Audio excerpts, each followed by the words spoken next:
Hey, we are back.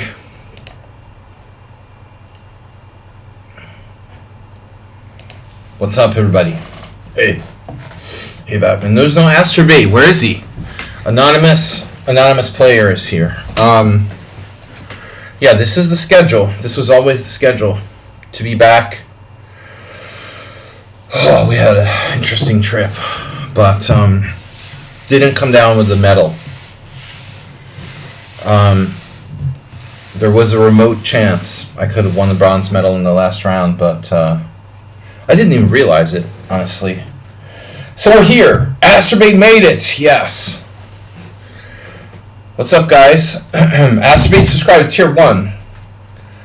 No, I approached the last round game the wrong way, and it only occurred to me after the fact that I should have gone totally nuts on the guy. If I had thought about it from the perspective of being a tournament poker player, I wouldn't have played solid chess for a draw. I would have gone completely insane. Like, try to create, like, absolute chaos to the point where the guy would be, like, forced to consider, like, offering a draw or something. But the way I handled the last round was probably, like, kind of playing into his hands. I should have gone like a game of chicken, where like I go completely nuts and he's just got to be like, trying to win without taking any risks is hard to do when your opponent is like completely insane, But anyway, it's easy in retrospect. By the way, Asterbait, join the tournament.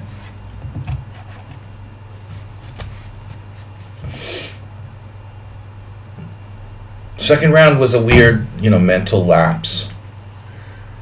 Difficult to explain. We don't talk about that. Uh-oh. Asterbait, get in the tournament. Hey. No professionals allowed here, Schieberspieler, sorry. Alright. Can we get a link? It's on the wrong computer for me. Somebody, actually, yeah, I could get it, I guess. No, what I'm saying, like, if Adelic wins and I win, then I get the bronze medal. Seriously. I didn't think it was even possible for me to get the bronze medal. I figured going into the last round, the best I could possibly do was, like, finish fourth. So, in my mind, it was like, oh, it doesn't matter if I'm fourth or 14th, The only logical thing to do is to play for a draw. I had no reason to play for a win because I didn't even realize I could conceivably. And maybe I never could, honestly, But probably the better way to get a draw would be like play actively and yeah, no, he's unlucky, but he was also making a lot of draws, so SWAT, he pays your money, he takes your choice. He's my buddy, but if I had won and SWAT had played for a win and won, it would have been Adelic, Adams, and me, bronze, silver, gold, silver, bronze. If that craziness would happen, I would have had to have gone crazy and gotten lucky and won, and Adelic would have had to have played for a win. Well, why should he play for a win when he was flipping a coin for the tie breaks, It was a good experience. Yeah, good experience. Good experience. Well, I mean, last year I didn't have any friends to hang out with, so it was much more depressing. And this year I was hanging out with Adelic and well, I was hanging out with the Serbo-Croatian crew, Adelic and Doric and Stefan Juric. So I had people to hang out with and and also Stephenson to some degree. So those are my only friends in the tournament. All right, so here we are. Schieberspieler, Sparklehorse, Shockey. Asterbait, get in the tournament.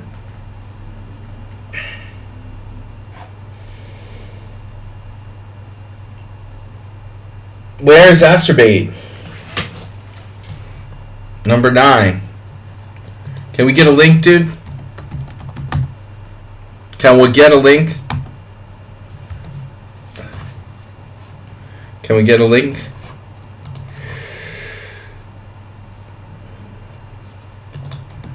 Can we get the link?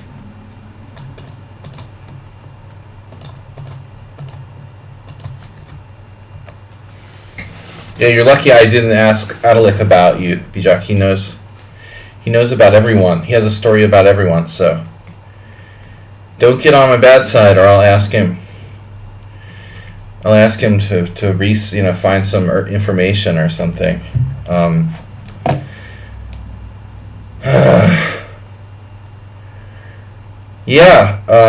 So I was in Istanbul yesterday morning. No, I was in Pamplona. It was in Pamplona. Not Istanbul. In Pamplona, we had breakfast at the airport with Swat and Michael Adams, and Michael Adams' girlfriend or wife, or I don't know which it is. And Swat was like, I was so embarrassed. He's like telling Michael Adams that I'm a chess streamer,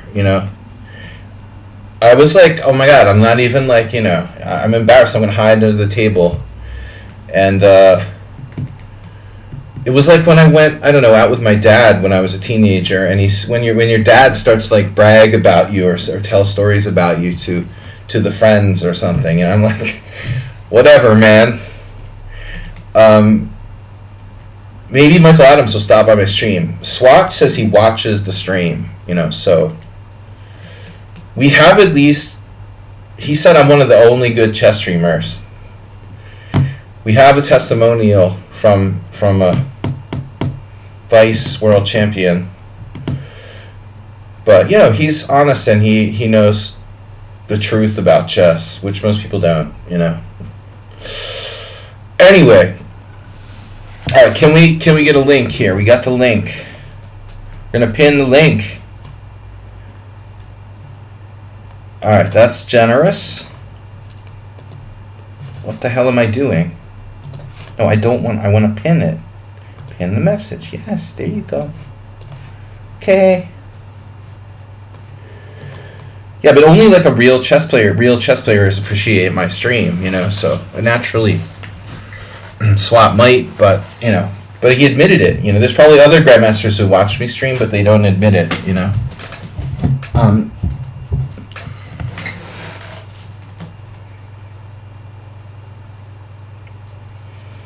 But, I'm like hiding under the table while Swat's telling Michael Adams about my stream and stuff. I'm like, whatever, dude. I'm not here. I'm sure Michael Adams is interested. He's a little bit beyond that level. But anyway, we are hosting. We're back to regular schedule. We're hosting Pawnda Arena tonight. Pawnda has an honorary bronze medal, in honor of the medal that I theoretically could have won in the last round. If I had known that I could win a medal and gone out of my way and won, I would still need Swat to beat Michel Godena on board 1. So even if I won my last round game, Godena still would have beaten me on tiebreaks. I need Swat to win, and he's not going to play for a win, if the guy's going to give him a draw. So it was like a no-win situation. I couldn't, even if I win, I still would have finished 4th, basically. And 4th isn't a medal, it's just like 800 euros or something, I don't know. I didn't get any prize, If I draw, it's like 8th or 9th place. I get 500 euros and a handshake or whatever. Not even that. If I win, I finish 4th unless Swat wins.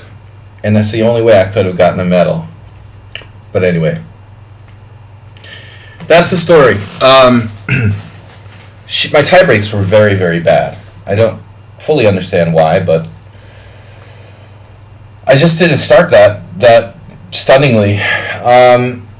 But also my opponents must have done badly in general. I mean, like Novik had a no-show for his first round opponent, and he's got like good tiebreaks. But he did play, on the top boards most of the tournament. I didn't have any opponents who like left the tournament or forfeited in all their games or something. Novik has like one player with no points. How does he have good tie breaks? I don't understand. All right, 46 seconds. We only have 13 players. We don't have anybody like trying to join the team. Tournament is featured. Did I consider D6 in last game? No. No, I mean, it was a made decision. I had already, as I said, I didn't realize I could win a bronze medal. I'm not going to, risk losing to try to finish 4th rather than 8th or something, But if I had known I could win a place, I might have gone crazy, But I think I would probably, for example, I could have played the Kraken or something. Yeah, that's, perfect, maybe. Because the guy plays the C3 Sicilian, he's really technical. He plays really safe stuff. All right, Schieberspieler has gone away. Welcome, everybody. Rapid Tournament.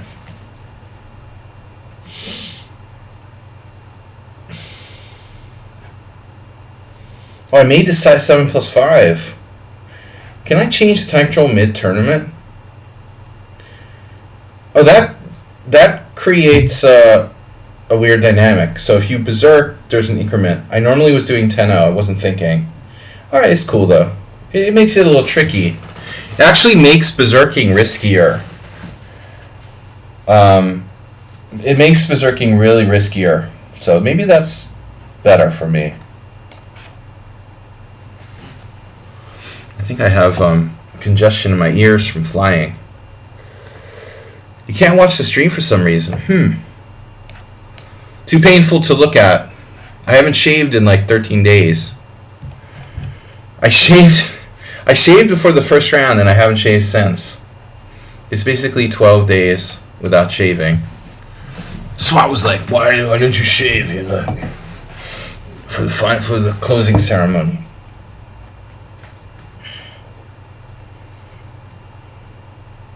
A6.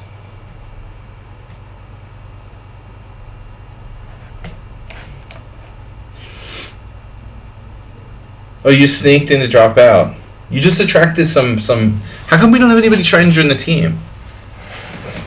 Astrobate, did you admit anyone to the trade? Oh, it's last round. It's Adalik Godena. Now all you need to do is play C6 and H6. I felt Swat might even try to play for a win. The Godena plays this ridiculously passive thing, Of course. What's his name? Schieberspieler was just here, at my behest to scam people into playing, thinking there were lots of title players in this tournament. Yeah. I don't know, it's some kind of hybrid. Move 11 is here. Move 11, you were right. You were right, it turns out. Move 11 predicted my last round pairing. And he even basically foreshadowed what I should have done. Which was play a sharper opening. But I think if I had played the Sicilian, the guy would have played some bullshit C3 Sicilian or something. He played an open Sicilian against Devaki Prasad, but I don't think he would have done it against me, man. He would have gone C3 Sicilian on my ass, I would have seriously been better off playing the Kraken for a win than trying to play the black side of the C3 Sicilian against the guy. But the more I think about it now, in retrospect, I don't know. I mean, again, board 1 had the win. SWAT had the win for me to get a medal. On the other hand, could I have, scared Novik into, agreeing to a draw because I would, go totally psycho? Rather than playing his game, I could have gone nuts. And I'm thinking, would this have been a better idea? The Rook of Love.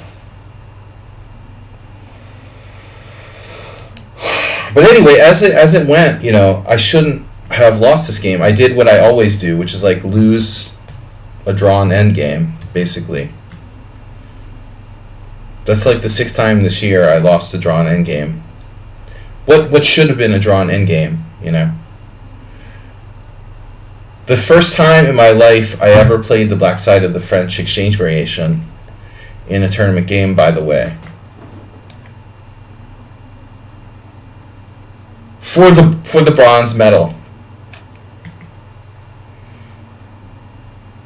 I played the Petrov, so I guess I deserve it. I can't be like, oh, this guy's a chicken, he played the French exchange. Stream is down for you. It's live. It's something with your internet. We only have 5 viewers. Is something weird going on? That doesn't seem right.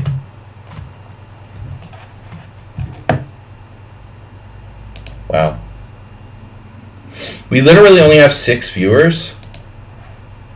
Oh, network error.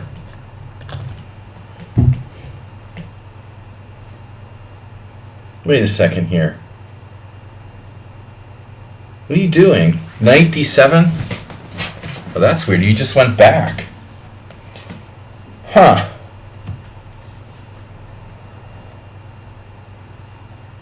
I don't know. What would Pillsbury do? What the hell's going on? Okay, first off, now it's down for me.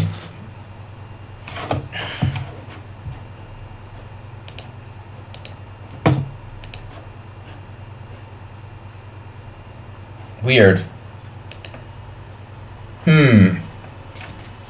Something weird, dude. Yeah, problem here too.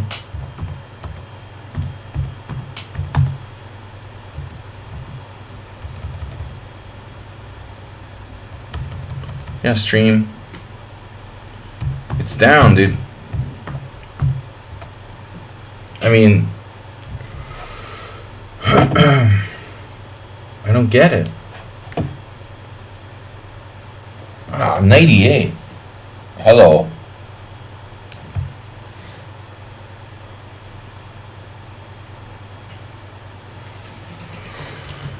Wow, that's weird. What is going on, dude?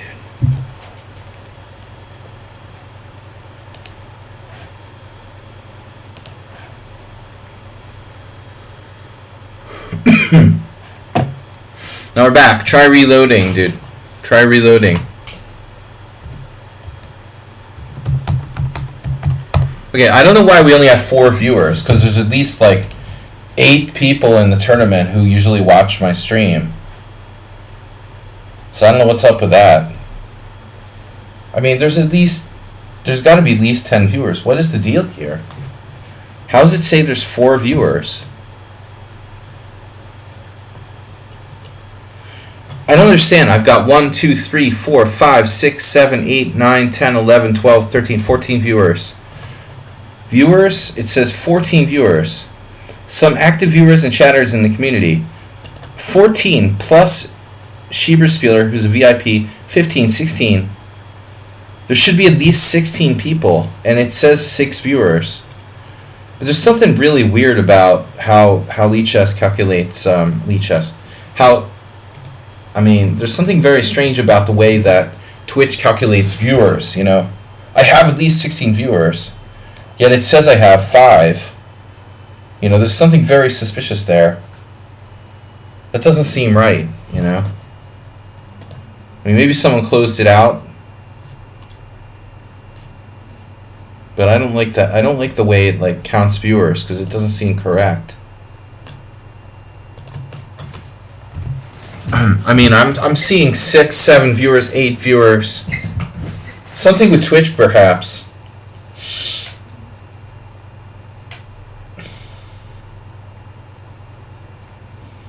Chess Riddle, welcome back. Yeah, I think it's something with Twitch. I don't know. I don't know about other streamers, but you're playing a strange game here today. This is not. I would say this is not the not really the typical Goiju style. He's usually like an aggressive player with the black pieces, especially with well, any pieces. Sorry, he's just an aggressive opening type of player usually. I feel like, as I criticize a lot of other players, the Queen's Gambit declined it's really passive. I mean, Godena was like, dude, draw with Adelic in the last round, playing c6, h6 in the Queen's Gambit. Yeah, nice life there, buddy.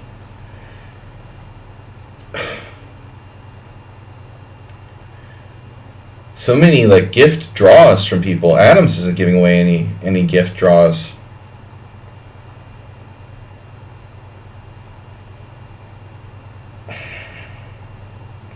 I don't really want to trade pieces here. I'm not here to trade pieces. Oh no.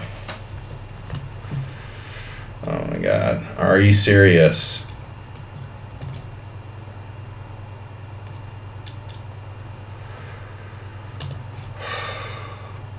Bye-bye, Beelzebub. First time chat. I'm here to scam. I'm a con artist who's here to make money. Yeah, bye-bye. Alright, F5. Now we're getting somewhere. Now that's not a passive move, is it? This is a little bit weird. Now it's a Stonewall Dutch. Yeah, I mean, I like F5. That's at least the right idea under the circumstances.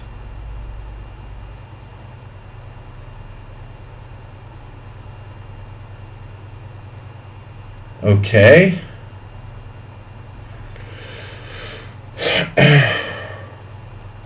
We are back. Well, I don't know. What am I supposed to do here? Just continue. I don't know what he's doing. I mean, should I just continue? Continue.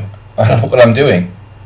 What are we doing? You know, I'm going to be B5. We're going to play for B5.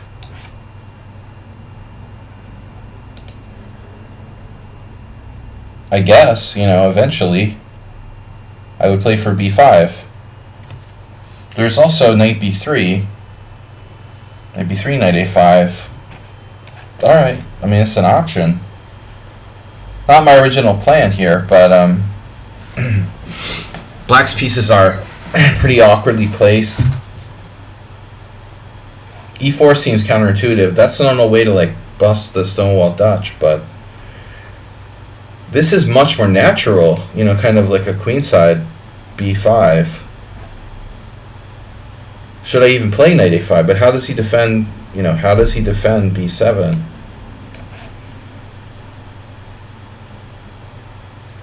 Knight A5 is kind of funny because it actually prevents me from playing B5, you know. Now not. Now it's okay. He could have played rook A7, obviously. That's really awkward. Nice to have everybody back here. Move 11. Uh-oh. Bishop D8. Now that's interesting. I had Bishop D6. Bishop D6 and F4 I was thinking about. No, I can't let him into E4. I'm not even calculating tactics. Forget about that.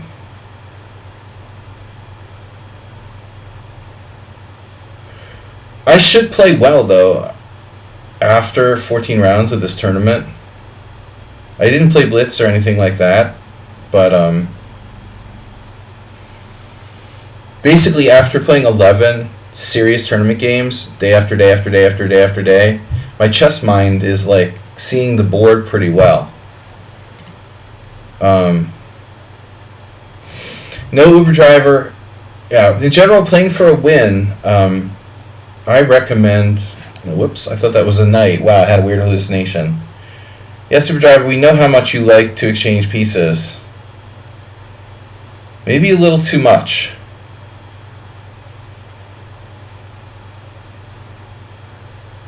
I'm going to say that. I'm going to go out on a limb and say that Uber driver likes exchanging pieces too much.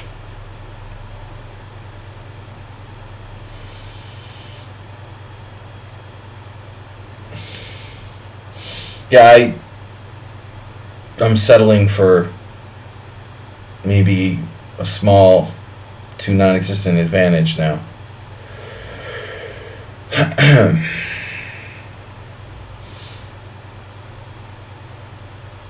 I really thought he should play knight e4.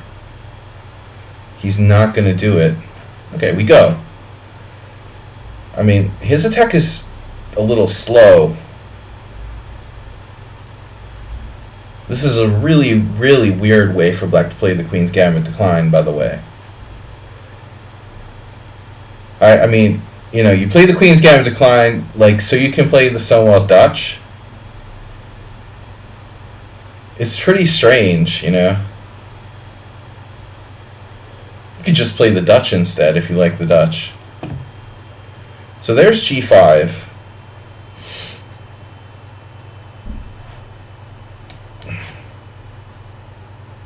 We're going to open sesame.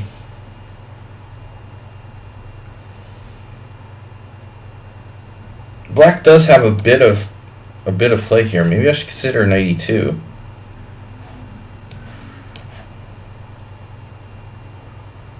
Yeah, this is a little awkward. He has play now. I'm loving this. That was probably a big mistake. Yeah, see? He's got real Stonewall Dutch now. Wow, unbelievable. With 23 seconds left.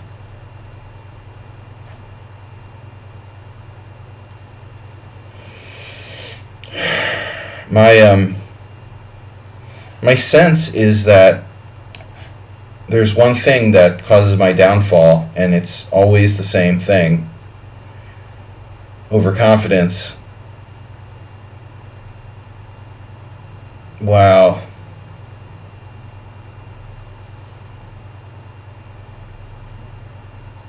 That's kind of a weird move.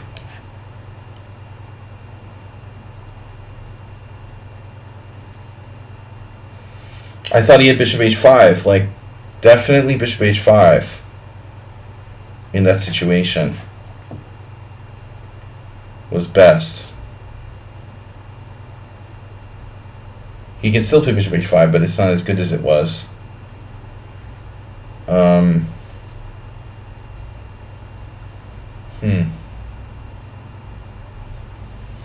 Knight f1.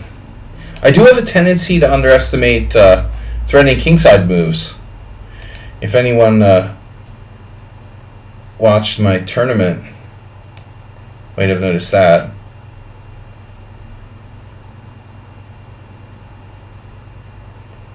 I like the way I played the beginning of this game, but the end of it is like really weird, you know. I'm playing like I forgot how to play with increment. Maybe I don't know.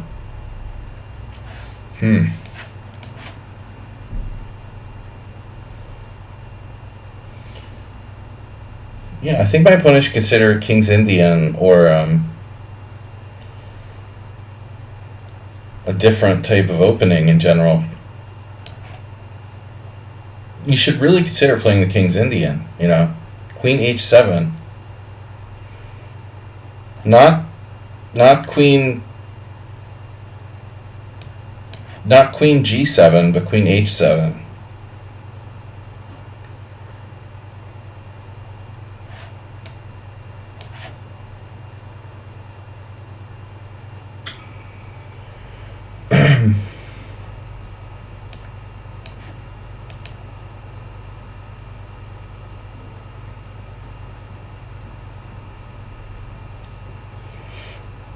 Is our hero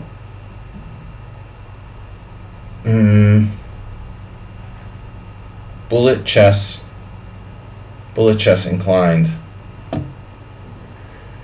I didn't realize that Goju was such a like increment, you know.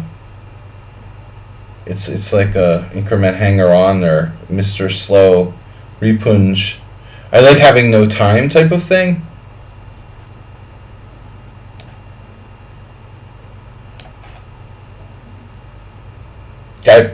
I like having, you know, down to increments, and I'm good with that.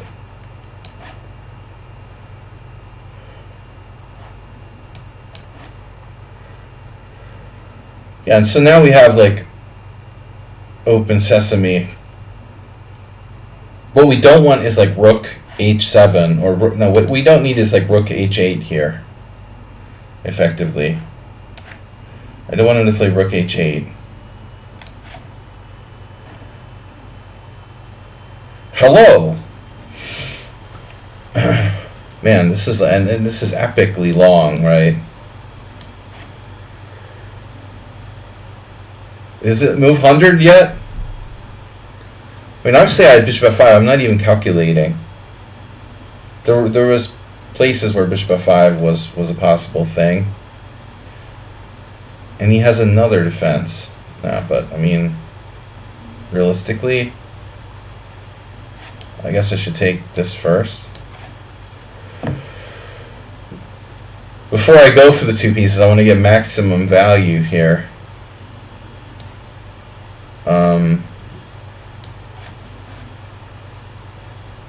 Am I lost yet?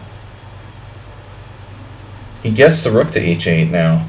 No, that's the wrong answer. You could have played for rook h8, but instead you have no threats.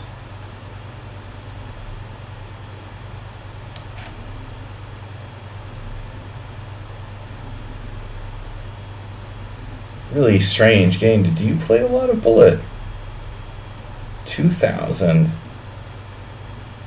He does seem to have a bullet problem.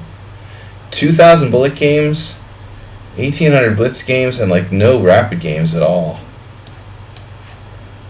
Now that is checkmate.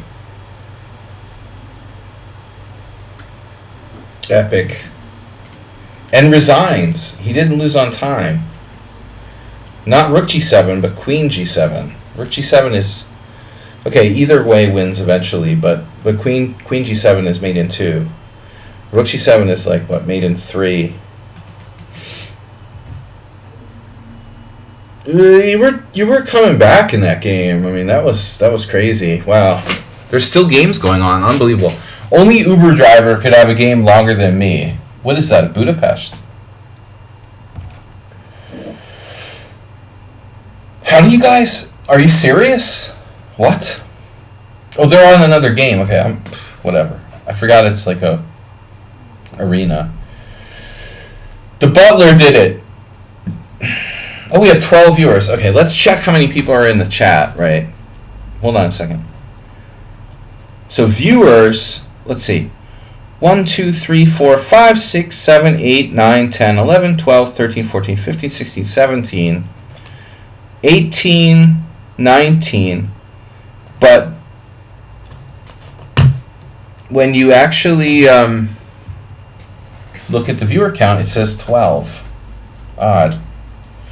How does that work exactly? Can you be in chat and not be a viewer? Twitch is a little bit weird.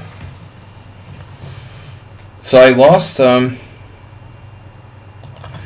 Funny thing happened in the last round of the World Senior. A Grandmaster played e4 against me, which is the first time this year that happened.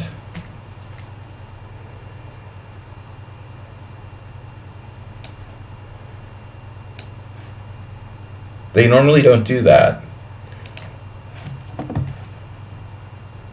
Very strange. Don't ask. He specializes in caraclage. No, dude. I mean, I had to play the Petrov. I mean, what am I supposed to do? You know, a draw is like 500 euros. I didn't think I could win a medal, and so it doesn't seem logical to play a sharp game when a draw is enough, and your opponent also can't afford to lose. He might have still got a prize if he lost, but it would be rolling the dice, you know. Speaking of, okay, Sicilian.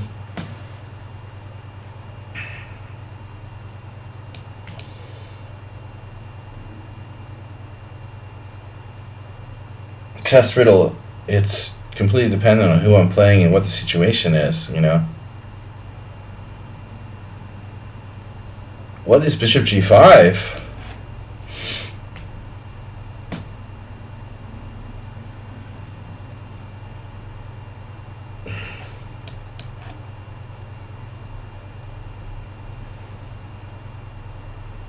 I don't know. Anonymous player, you could take a little bit of time. You might as well berserk if you're not going to use any time, you know. I mean, why not just berserk? No, actually berserking is a bad strategy here. He's just making like totally random moves. He plays f3 Sicilian against the classical, and then he like does bishop g5, h4, and queen d3. I mean, this is really... You might as well play the Richter Rouser and then play like queen d3 or something. You know, it's weird to play f3, bishop g5, queen d3. That's a very strange combo. I thought that an anonymous player had some theoretical knowledge, but this is like utter random. Totally randomness.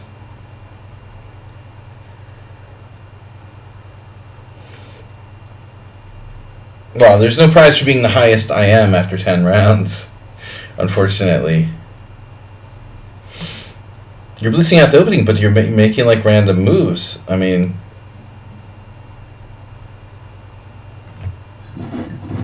It's one thing if you know it, you know, but you're like blitzing moves, you don't even know what it is. There's no way the f3, bishop g5, h4, and queen d3 is good. So maybe if I like forfeited a tempo or something. First of all, you lose a tempo, you know, here. I can just play a rouser up a tempo. No, maybe not. Maybe not. Maybe this is actually the wrong idea. Maybe you could somehow transpose to something normal in this line.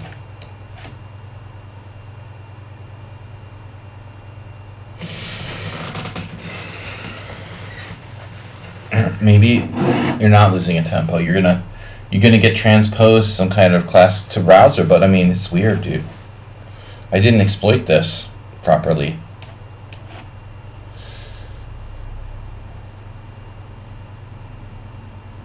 I'm not exactly sure. You got me all confused, you know. What's your deal? You're playing no bullet chess? Okay, you don't have games. That's really peculiar, dude. Anonymous player, I mean, you have like multiple accounts or something, or you just never play rated? You have no games. I mean, for someone who's played like 28 games against me, you have literally like less than 300 games. So either A, you have like multiple accounts, or B, you just never play rated games. The e5 doesn't really make a lot of sense.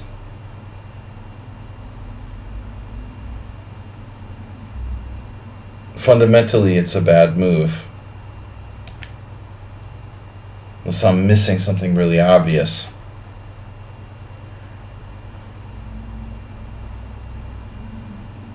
You really should take up bullet chess, because you're playing ridiculously fast.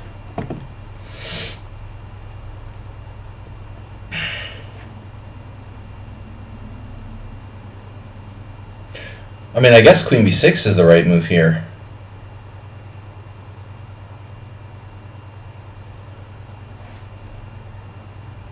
I can also play queen b8, but, you know, what's so great about that?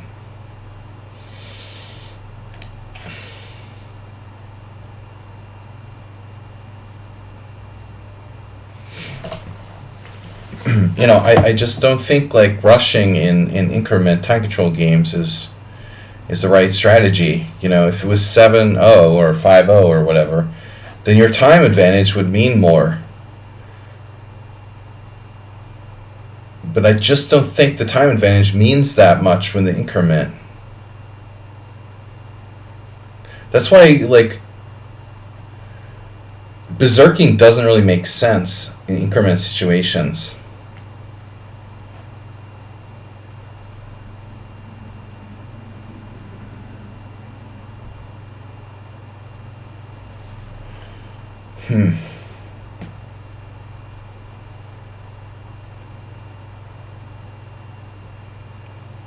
It's peculiar position. I mean, you just like spit out random moves and they're pretty good.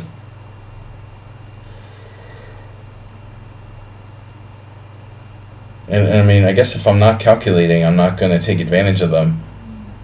I'm not really calculating. I haven't played chess in the last 24 hours.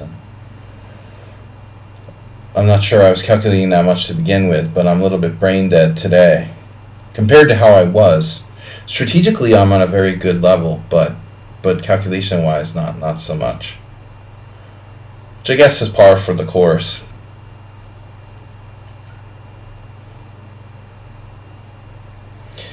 Anonymous is extremely anonymous.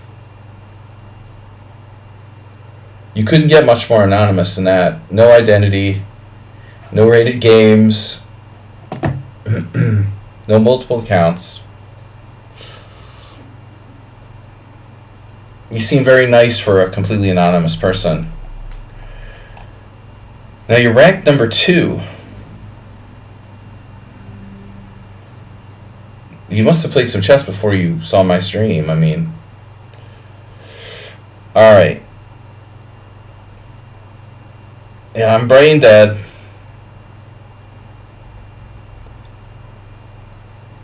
Not completely. Actually, going to the World Senior and seeing the 65 plus group, I was like eating with these people who were like zombies.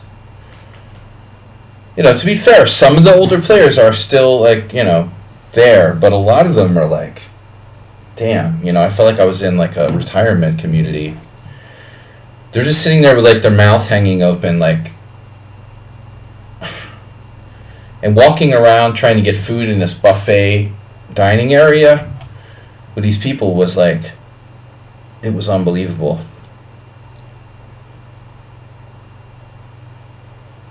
Damn, 94. Wow, that is a powerful move you got there. I have to take that? Jesus.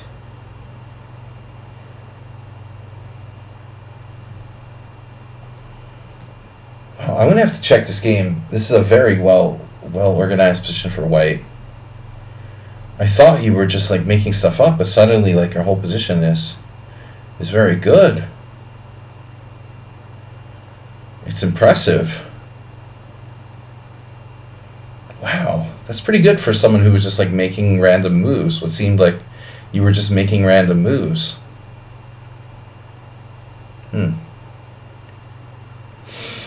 I guess I'm going to have to castle at some point.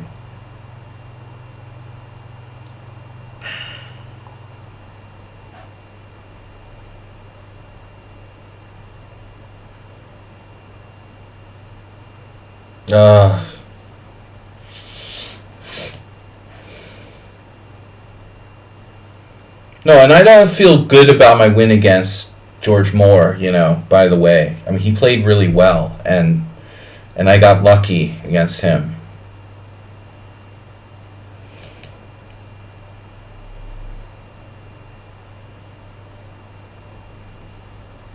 Although I did introduce a new idea in the opening against him. But he was kind of a jerk anyway. I don't like his mannerisms at the board and stuff. He was like slurping he slurps his like tea or coffee or whatever, or his water. He twirls pawns like in your line of vision, which is like a 12-year-old type of behavior, you know, which is unbelievable from a 59-year-old grandmaster to be twirling pawns. You know, the guy's like a cheap sort of blitz player in a way, you know, in his style. There are different kinds of grandmasters, you know. I mean, there's really good grandmasters and these sort of borderline grandmasters who are basically IMs who got the GM title. I mean, the guy, he once beat a fake 2600. It's really funny. If you look up his chess-based profile, okay, he's a borderline grandmaster. He has borderline personality disorder. No, seriously, but the irony was, I told Adelic this, who doesn't like him, but the guy in chess-based, his best win is against the guy who was like a fake player. If you look me up in chess-based, you see that I beat like Alexander Onishuk or something, who was like 2650, but this guy like beat a 2615 who was like this Romanian guy who bought all of his games, was like he's in jail or something. That's his biggest win of all time.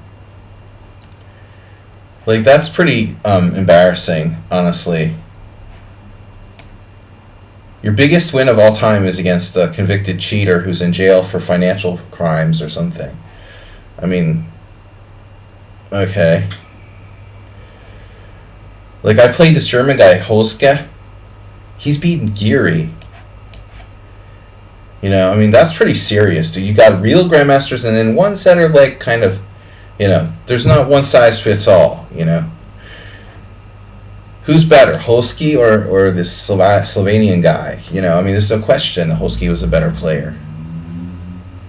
Okay, I don't understand. You just, like, hung a piece for fun. Move 11's actually playing. Oh my god, I think I'm going to have a stroke. What?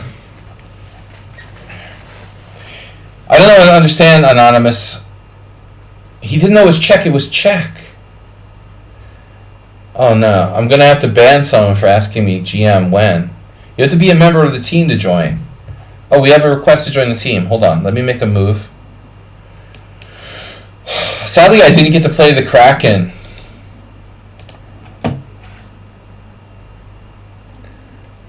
My score is 0-1. It's not good, not a good sign.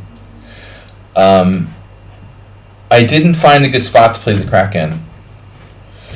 Maybe the last round, but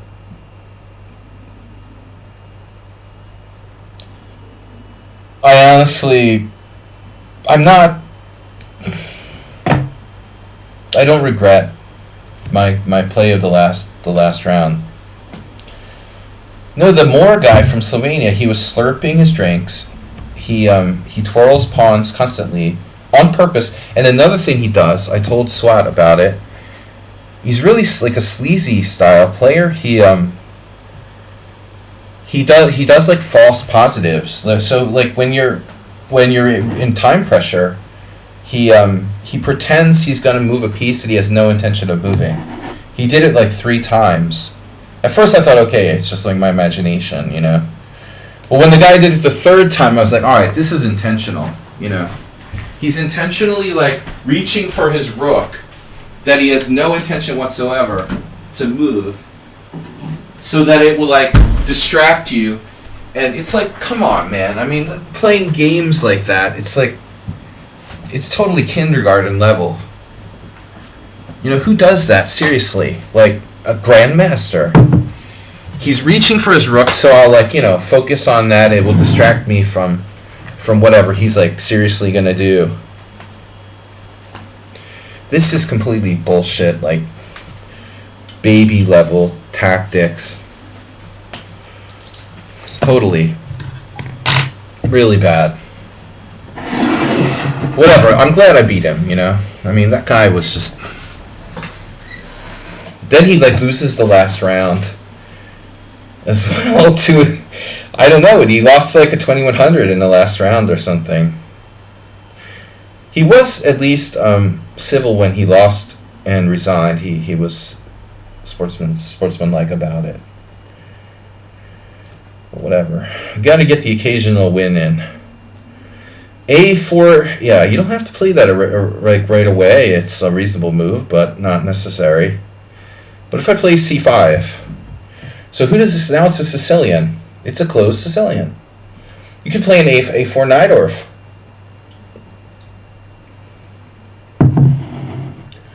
Crack open in honor of the Kraken.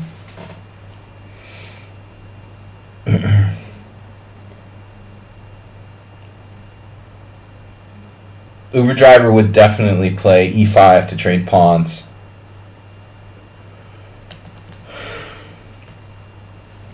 It's great to be back, guys. And now Michael Adams knows that I'm a streamer, so that's important. So many times I was always embarrassed as a child when my parents would like brag about me to other people. And SWAT was like telling Adams that I'm a chess streamer. I'm like, dude, he doesn't need to know I'm a chess streamer. Just, you know, leave me out of this.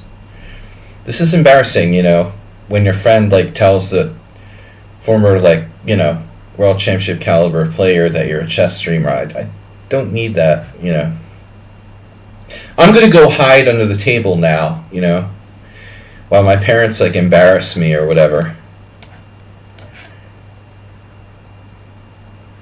No, Michael Adams just is this really mild mannered, you know, polite English type of gentleman. You know, he's not your typical chess player necessarily. All right.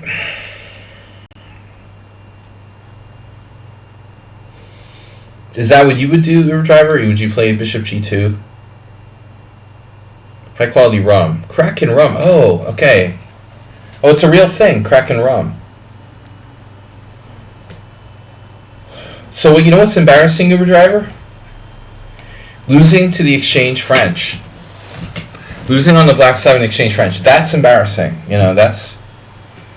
It's not as embarrassing as losing on the white side of the Exchange French, but I'm sure you've been there. The problem with the Petrov, with black, in the Exchange French, is that your knight is committed to f6. I realized this, you know, I'd never had anyone like good play that against me. And I was like, oh shit, what am I going to do? But I realized, you know, Carlsen did it. Some good players have played it, you know, like it's one of those things that people do just to be safe, but white still has a tempo or whatever. But it's really embarrassing, man. I mean, the opponent plays like the James West. James West was a master from New Jersey. It was like pathetic waste of the white pieces, and you lose to that. But it's a perfect thing to play in the last round when you don't want to risk losing, you know. D3 instead of D4 in the Petrov. I wanted to just like puke when I saw that. I was actually prepared for your favorite move, like Queen E2. I was seriously prepared for the Nefedov like endgame variation. But I have to say, like, D3 just, I totally blanked on that. I was in a state of like shock. It had totally eluded me that was a possibility. It was weird because the guy, maybe I were tired. I was just tired. What are you talking about? I have no idea what you're talking about. So, you are distracting me from the game, though. Uber Driver, he loves to make random comments.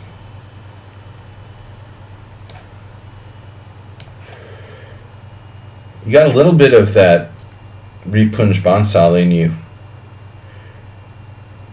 Everybody's tired, like, in the last round of an 11-round tournament, but, yeah.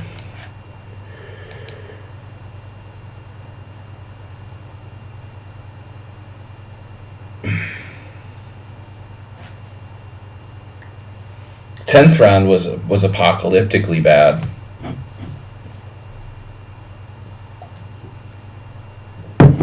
People were like chatting in my game that I couldn't watch because Will was losing. Did you notice like every single board on the top 5 boards was like a total reversal of fortune in round 10? Like Adalik was lost against Stephenson and won the game. You know, I don't want to talk about like board 2. Starua was like +5 or +4 against Merva, and he lost. I mean, there's all kinds of random shit happening. My game was nothing, you know. My win, I was only like -3. I mean, it wasn't a big deal, you know.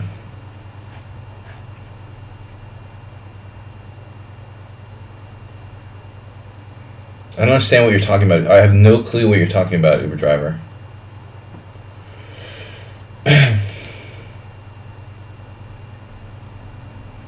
Literally.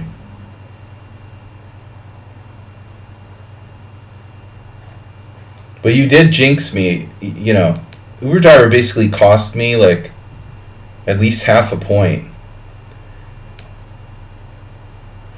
Uber Driver, you do understand that literally doesn't matter. What you're saying literally doesn't matter. I didn't lose because of that in any shape, you know. I actually, like, I was better by 0.1 at one point. and it's been played many times before. You're really not missing. You're missing the point. You know, you jinxed me in round 2. Never ever say like something about people like, oh, they're gonna win. You know. Mr. Coffee, subscribe to tier 2. 72-month streak. You got asked to be beaten by 2 months.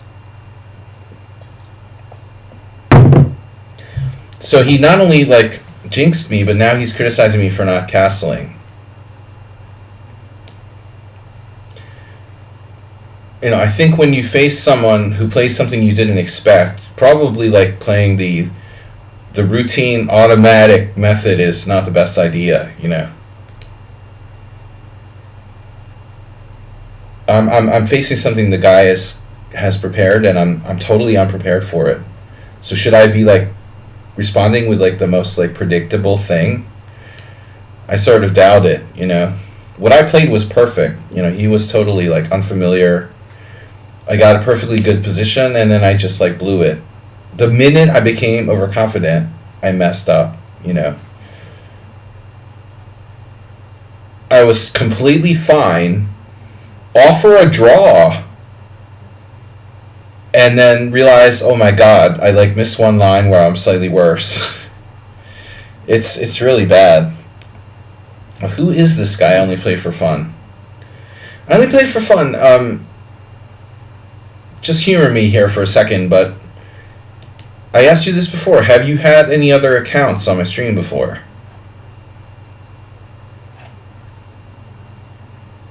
You're not... I asked you this before, right? Yeah, you're obviously not Casabianca.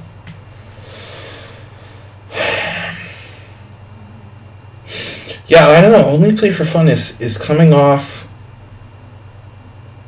like I know them. You know, I mean, it's weird.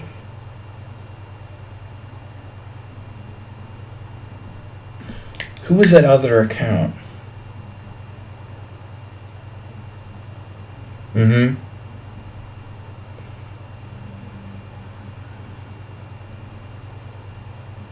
Right. But you didn't play me in the closed Sicilian or something. With Bishop G5.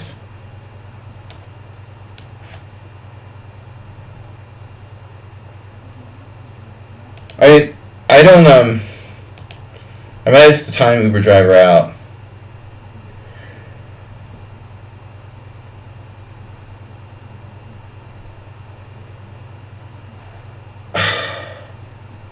My knight needs squares.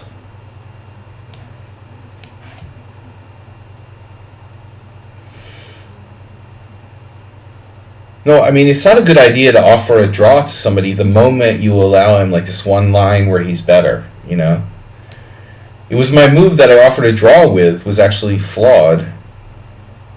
And I didn't realize until he declines the draw. And I'm like, oh shit, you know? Like, he's actually got something, kind of.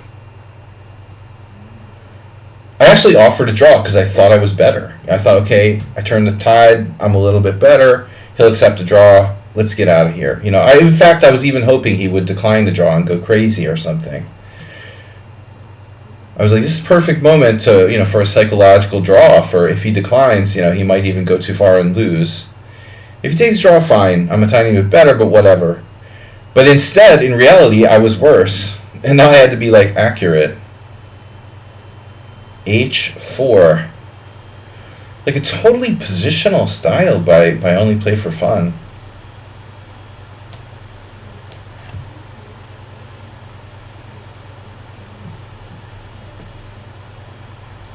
But he's very fast. He's got the 2300 bullet rating. That's a lot of games. And a solid chess 960 rating, you know, close to 2000. But I cannot remember the account that used to play the close Sicilian with Bishop G5 against me. Who was that? I don't know, I feel like I'm you know, like a computer is sitting on me here. But he's not a computer. Oh, I've got like lots of stories. I mean, this is a tournament, so I'm busy playing and I can't really tell too many stories. But we had a lot of fun, and despite the fact that I screwed up and finished 19th. I really I had an interesting experience in Zombieland. B-Jock, seriously, the internet, draw, why, who isn't gonna really help us, understand what you gotta be more specific when you're making comments in the stream, in the chat. Be more specific. Uber drivers like this too, We'll just get comments that I have no idea. Why Uber driver?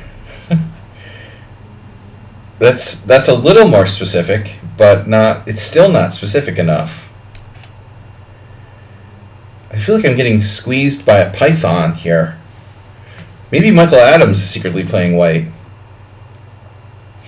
Let's go further. Let's make a full sentence. Why Uber driver, fill in the blank. Question mark. It's like guessing. I'm trying to guess. I'm trying to guess what he's trying to ask, Yeah, good question. Why Uber driver? I don't know.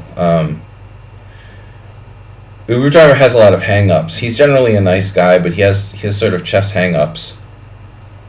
He's too simplistic. He tries to approach everything too simplistically. Like, you have to castle. Like, okay, dude. If chess was that easy, I would be 2600. Adams always plays nice games, Move 11. That's his job. No, but I felt he wasn't all that sharp. I mean, by his standards, Anyway.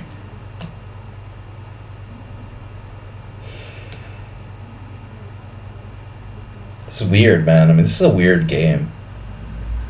Getting, like, super squeezed.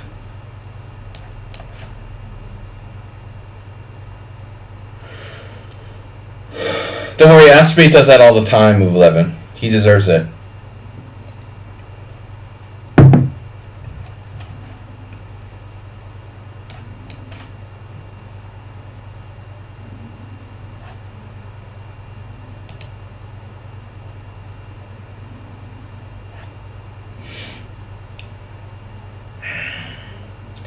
Everybody's anonymous, I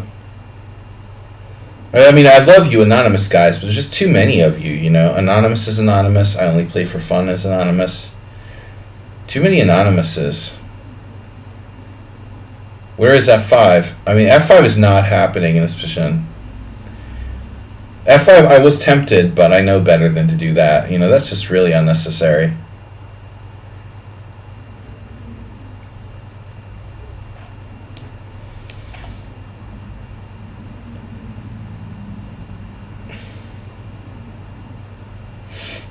Weird.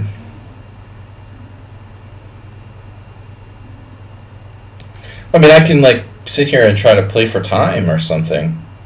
Or he can sit here and try to play for time. I mean, what's the CPL on this game? Like, white played perfectly. Black, maybe not quite. I had no business playing for a win here. I mean, you played a perfect game. Stronger than some of my opponents in the World Senior. Not. Black was better? Oh, come on. Can't believe I'm better. I never thought I was better. That's weird. Okay, here's marginal, but I mean, I'm better after knight b3. Like, what the hell am I doing? What do you want me to do? Like, better. Okay, whatever. Resume. I felt I was probably fractionally worse. F5 is risky. But remember, this is an arena. Now, Schumacher has 13 points. What's up with that? How does he have 13 points? How did he play 6 people already?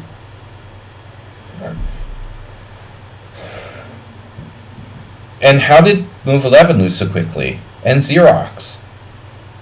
These guys are 2,300, and they both got mowed down by Schumacher. Okay, fine, but that fast? In a 7+5 game? How could Move 11 and Xerox... Oh, great. Xerox just, like, resigned or something. Wow. Why don't you guys just give him the tournament, you know?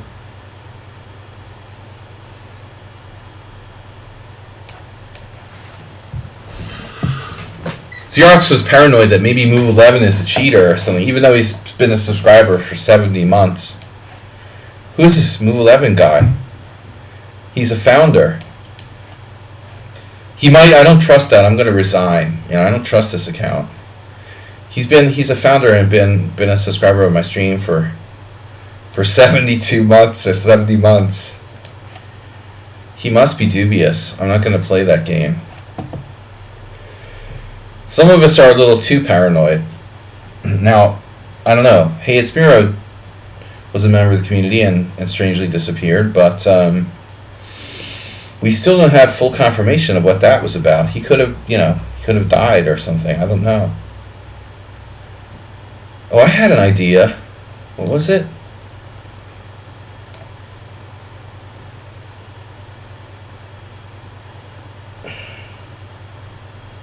Astrobate blocks everyone he ever plays. Now that's a simple way of like dealing with the situation. Once you play someone, you just block them.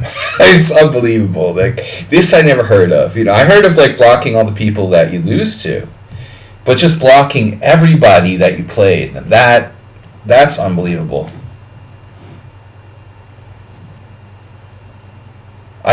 Really, Astrobate, that's an incredible thing, dude. I think you might be the only person on lichess who actually does that. Is there a limit to how many people you can block?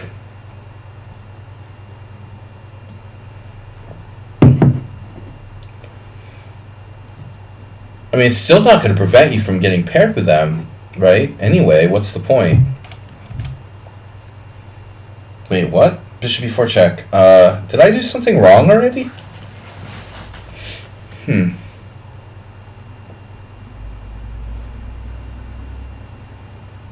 I think I'm confusing variations.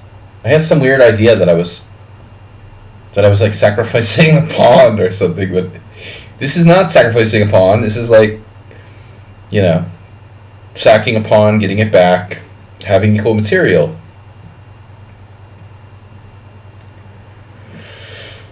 I don't know, I confuse this with something else. King F1.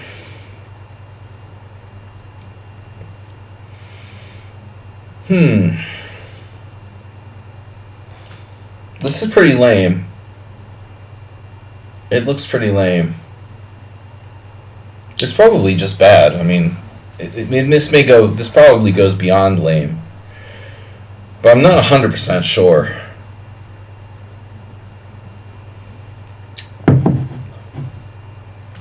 Bishop D2. No. Yeah, we don't talk about that. Yeah, what was it? Oh. But who was it that played the Mora all the time? There was a good player who played the so-called Mora Gambit all the time. Maybe he was Serbian.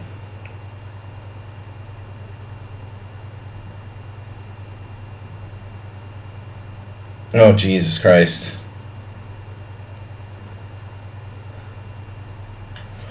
My computer just, like, closed on me. Yeah, C6, I know. My plan was to play Queen F3 here. Wait, isn't this the Joko piano?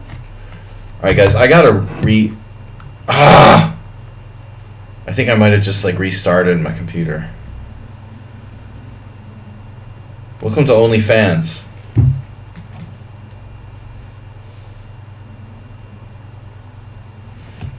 I like how he's not Emery Tate, he's Andrew Tate's father.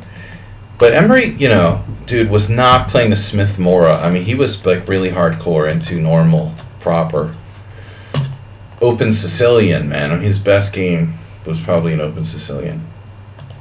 I'm sure he could play the Mora game. But who was it? It wasn't a Yugoslav player who was really good at the so-called Mora Gambit. The Planinic or some kind of Yugoslav. My knight is hanging. I thought about queen f3, because that's totally insane. Alright, why am I doing this? You know, seriously. Knight c3, pawn c3, bishop takes c3.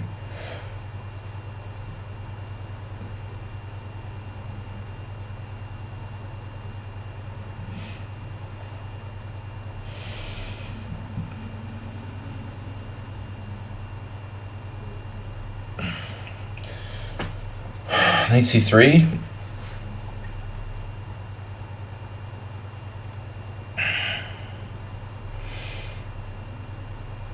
But we don't talk about, you know, these people like Andrew Tate, people who play the Mora Gambit,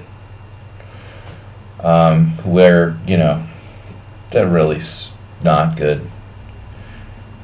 We talk about quality people here only. Hans apparently, like, you know, spent a lot of time in Serbia, by the way. I don't know if Bijak knew that. I mean, I knew he had been in Serbia, but I didn't know how much. The really interesting thing is that Hans would never, ever, ever, ever let anybody see inside his hotel room. Even people he was, like, hanging out with and stuff. Unless it's like his girlfriend or something. That's kind of weird, like, you have to admit. There was something he was hiding in there, you know.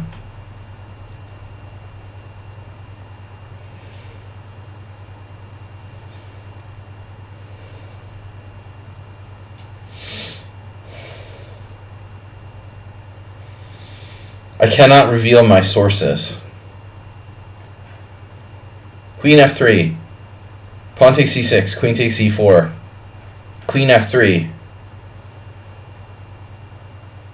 Knight takes d2. Bishop d2. Bishop d2. King d2. Pawn b5. Queen a8. Queen takes e4 check.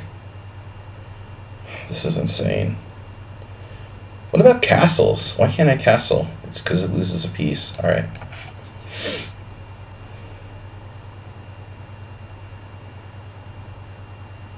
You know, I knew that Hans, like, was in Serbia because it was one of the only places you could go during the pandemic to, like, play chess.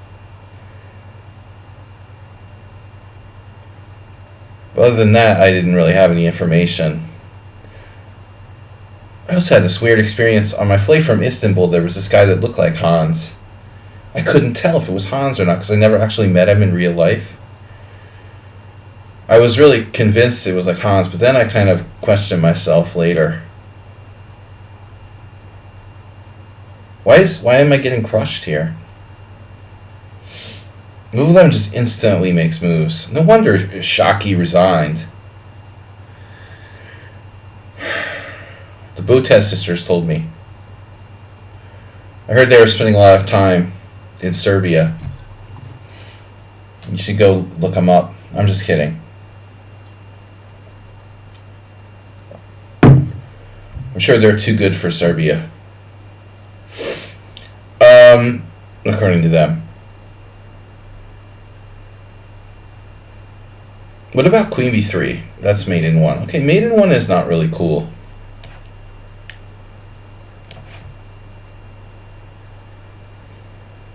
This is horrible. Oh, that's a messed up position. Did you guys see that? If he plays queen takes c4, I have knight d6 check. Have you ever seen a tactic like that before? It's a rubber band fork. Queen takes c4 check. So I'm down a pawn. Not a big deal, really. It's a big deal. It's a big deal.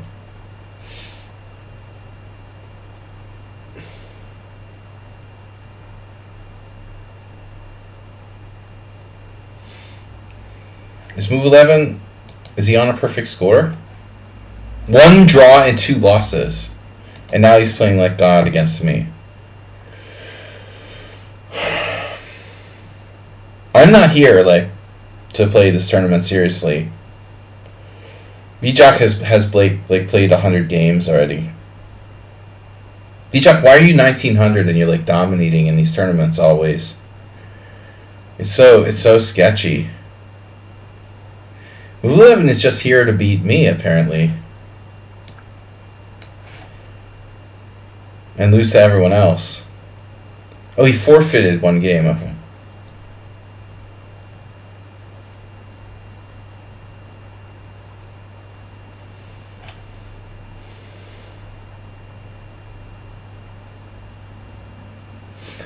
I don't understand. I thought this was a normal move, you know. Bishop before check, and I have no move there. I have to play king e2. Well, I would have played king e2 or king f1 if I had realized how bad this was.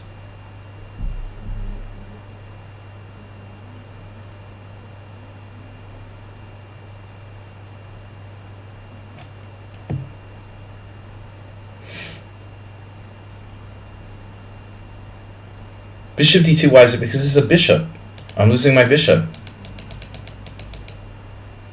I'm losing my bishop for a knight, you know. Bishops are worth more than knights. Bishop d2, knight d2.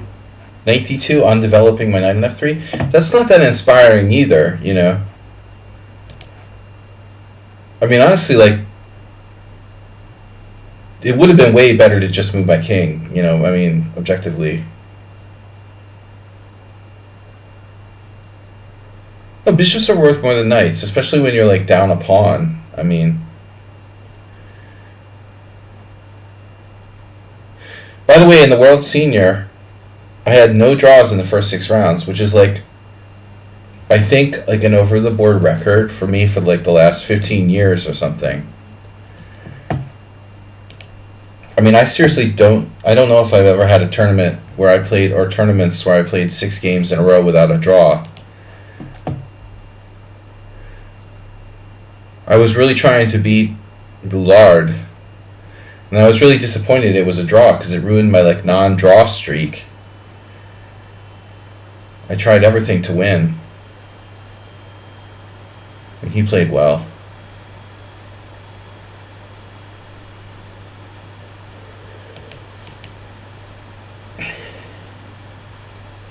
Last year the guy like lost on time, yeah, because he thought there was a third time control. No, I mean, who plays d4 against me anyway? A lot of people. No, I just do the solid stuff.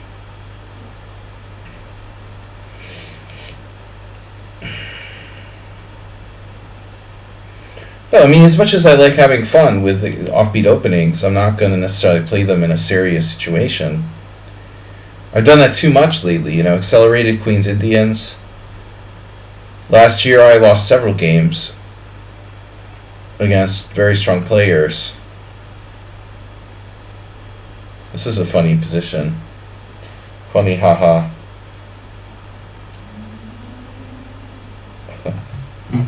Wow.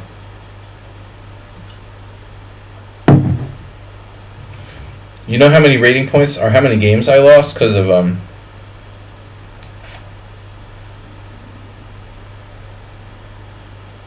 Chess Riddle, like, playing unorthodox openings against d4. I lost like 3 Queen's Indians to 2600s. I like closed. Well, yeah, if I have time. Actually, you know, Uber Driver, there's nothing wrong with the King's Indian. It's probably better than the Old Indian. The Old Indian is playable, but it's really, like, that's really a lot of work.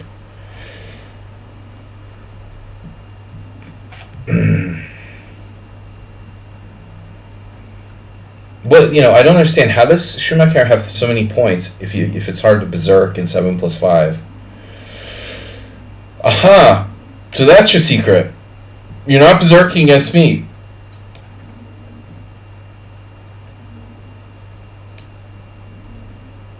That would be a mistake. I know how to exploit not berserking.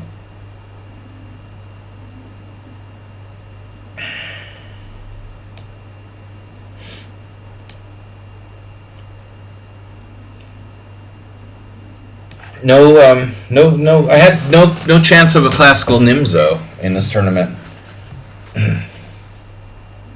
Nobody willing to play the Nimzo. I wanted a Nimzo in the last round really bad, man. Freaking Novik had a game with he had a game with like Tao Baron, that like cheater who got banned on Chess.com at one point.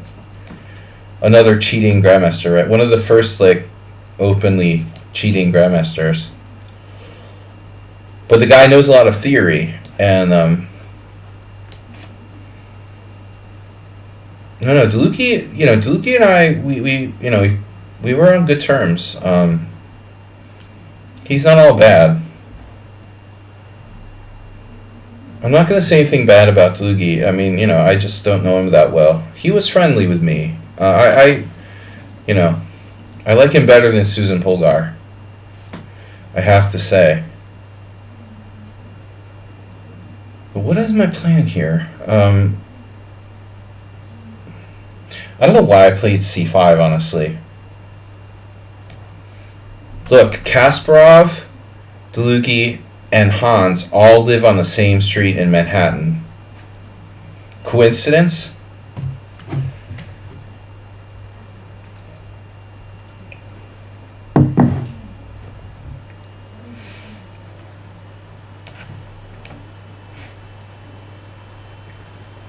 What's this?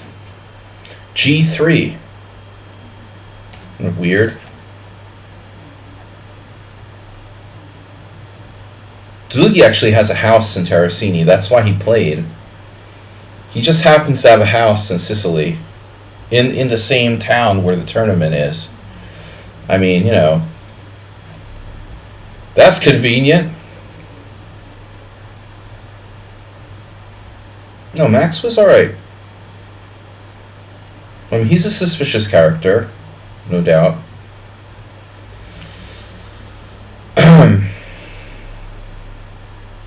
No, I was saying I was going to play a Nimzo if I had gotten a chance. I didn't think that Novik was going to play e4. I got to say, Novik, he made a really nice call on e4. And he must have had a psychic connection or something. Maybe Delucchi had my lichess account monitored or something to see what I was analyzing before the game or something. By the way, my last round opponent and Delucchi are really tight. Just for FYI. They were best buddies, They're both Russian. Although Delucchi grew up in the United States practically. He is Russian. And Novik is from St. Petersburg.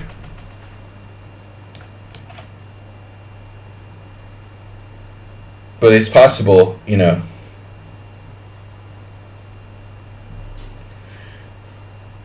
Swat said that Delucchi had his account now. I'm just going to say, it's weird that I have a handful of Petrovs. It's weird if the guy knew I was going to play e4, e5. I mean, it's a logical conclusion, but I just don't have that many e4, e5 games to really go on. I could have played anything. He's got to be prepared for the Sicilian, first and foremost.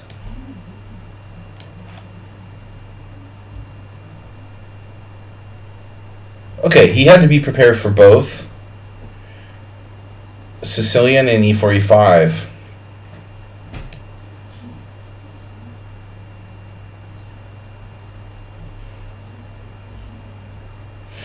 Okay, what's happening here? Does anyone understand?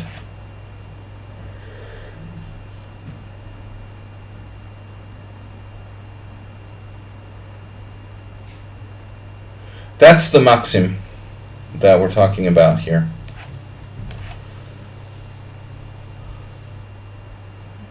My Maxim. Theoretically, if Delucchi could have me followed or something, he could help Novik know what I was going to play. If you could, see my computer, put, spyware on my computer or something, he would definitely know I was going to play the Petrov in the last round. Just saying, that That's a theoretical possibility.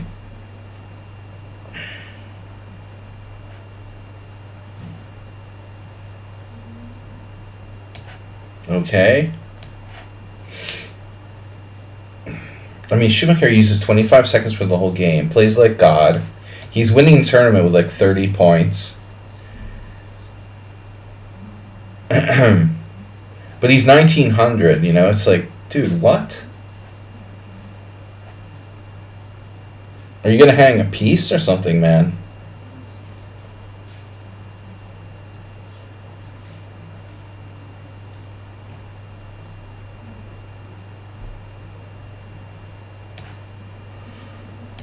I don't know.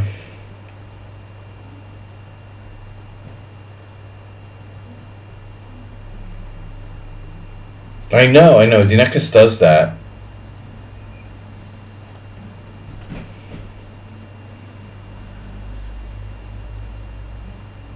I mean, Schumacher plays like a grandmaster, dude. Rook d2. It's like I'm playing Karpov or something. And he's like beating everyone. He's totally sus. Alright, now I'm like pinned. Should be 6. I don't really love this. You're gonna pile up on my d4 pawn. Well, no, he seems to be like especially strong every time we have like a tournament. You know, why is Schumacher so strong when we have tournaments? He just suddenly becomes like 300 points stronger a lot of the time. It must be like Palinka or something. Give up the piece. I mean, his ratings are extremely suspicious, dude. Like, how can you have these ratings and crush a tournament like this? You know, it's we've talked about it before. I could say the same thing for a lot of people, though. You know,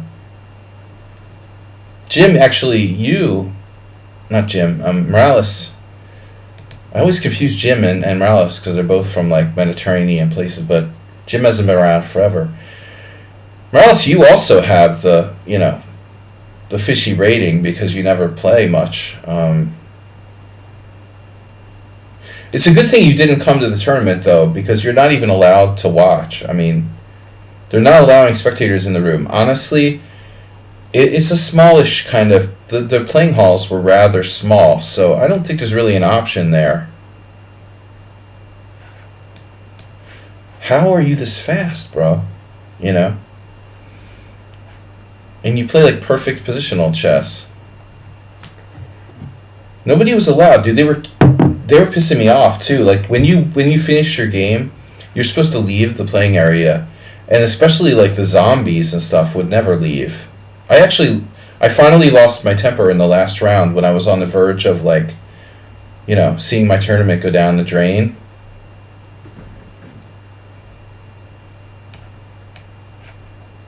I finally lost it, and I said, look, I got one of the female arbiters to like start kicking people out. I had been really patient until that point, but I mean, dude, it was out of control.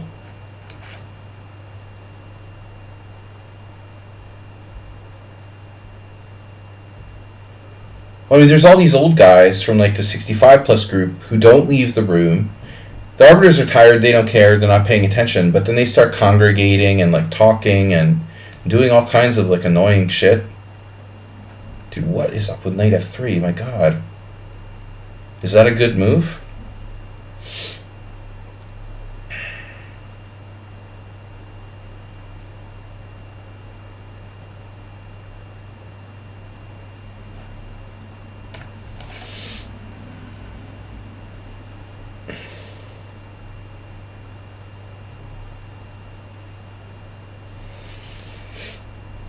I had time for beer, yeah. What I didn't have time for was like shaving. Adelaide criticized me for drinking beer. He's not drinking like at all while he's playing. and he has a more serious approach. The second night of the tournament, I drank too much wine, and I had like a hangover the next day. And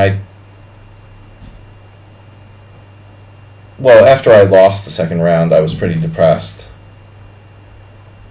So I had a bunch of wine, and I was like, I'm not going to do that again, you know. So I had like one or two beers like every night or something. But it was totally like normal. I mean, I was never like, other than the second round, after the second round, I never had like a hangover. It wasn't that bad either. I mean, I drank like, I don't know, a bottle of wine or something.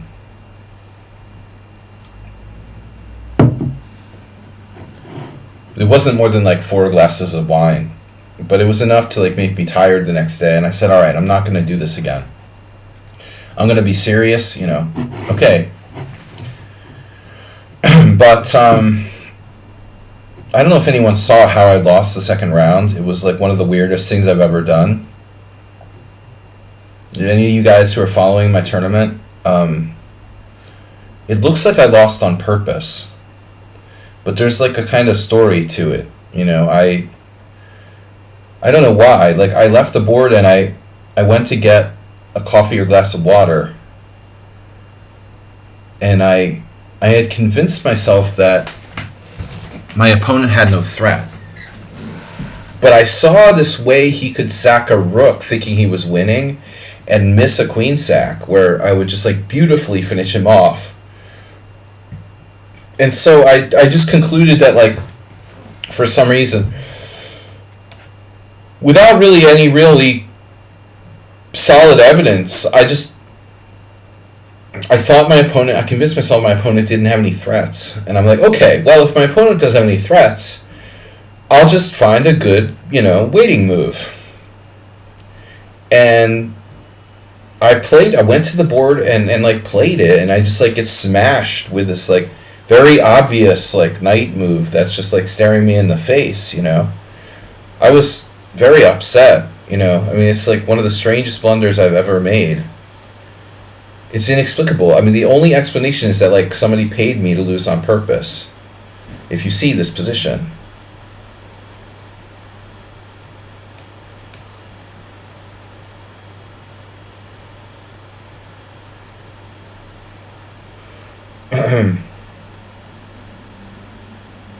It's the weirdest blunder I ever made, but it was intentional. You know, I consciously decided that the guy didn't have a threat. In fact, he was threatening to smash me, and I had like 2 or 3 winning moves in the position. The 1300 dude is from Kazakhstan, okay? Not the most reliable tournaments going on in Kazakhstan. I'll just, you know, go on record now.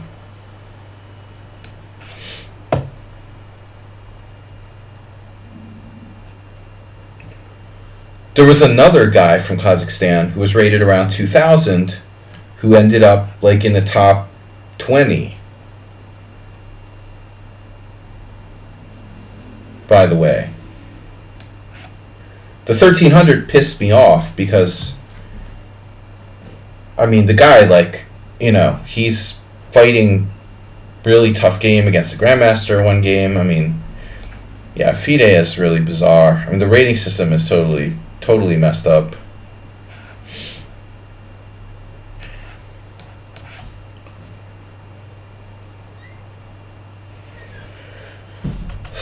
But I mean, I guess Kazakhstan is kind of similar to like India or something, you know. But actually,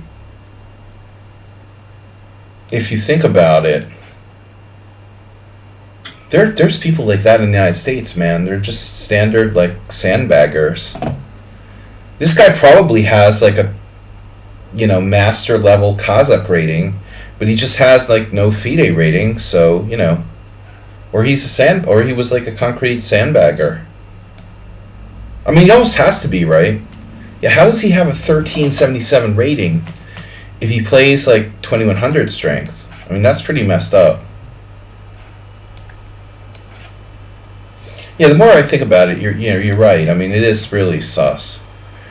you can't get a 1377 rating, if you're 2000 strength. I mean, that, unless you're like purposely losing games or something, it's just not really explicable any other way.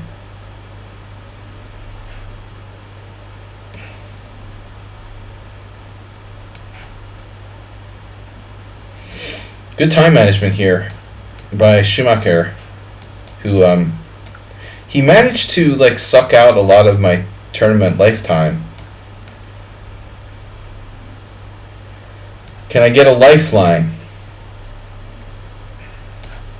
I was really upset about the Kazakh guy because he actually basically gave like a free point to George Moore. I mean, it was pretty disgusting.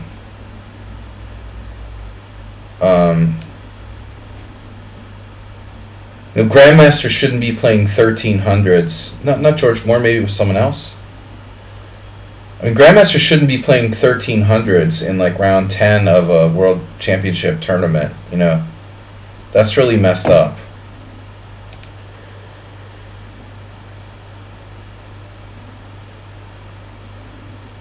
I could get second place in this thing.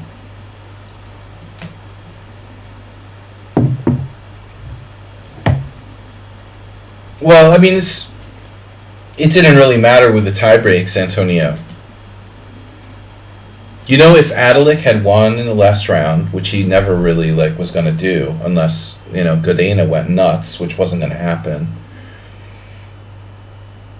If he won and I won, I would have actually gotten the bronze medal, but I never even occurred to me. I never thought I could do better than fourth. The idea of playing aggressively never even entered my mind in the last round. It was just too much of it's impossible. But as far as tiebreaks, I don't even understand why my tiebreaks were so bad. I mean, there's some people whose opponents forfeited in round one or left in the middle of the tournament and stuff. All of my opponents stayed for the whole tournament. It's why were my tiebreaks so bad? I mean, I know I didn't play the strongest field, but I mean, it wasn't that bad. I constantly had the worst possible tiebreaks. Adalik got robbed by Adams, who won by half a tiebreak, third tiebreak. It's completely like flipping a coin or something. That's classic. Dr. Chip Chance, it's not my medal, man. I didn't get a medal. It's a joke. It's Pawnda's medal. That's the medal it's a symbolic medal that I could have theoretically won. No medals, man. It's a joke. Dr. Chip Chance, he's just thinking about girls all the time.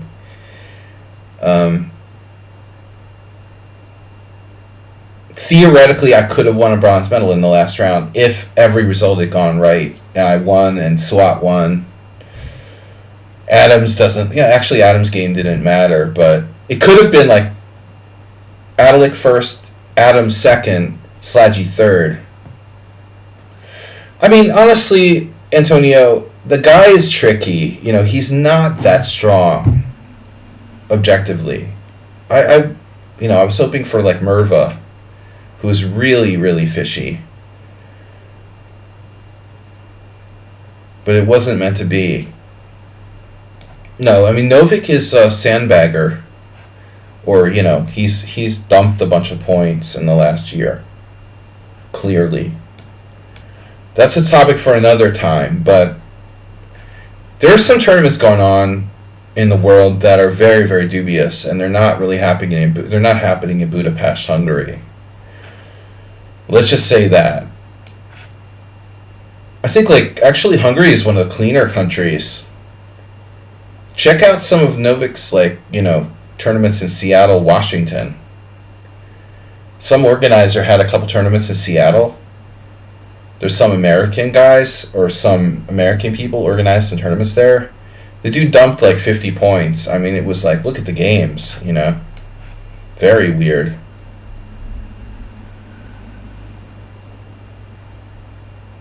No, I saw the games, man. I mean, these are not These games are not on the up and up. I mean, I'm not sure the opponents knew that he was like not winning on purpose, but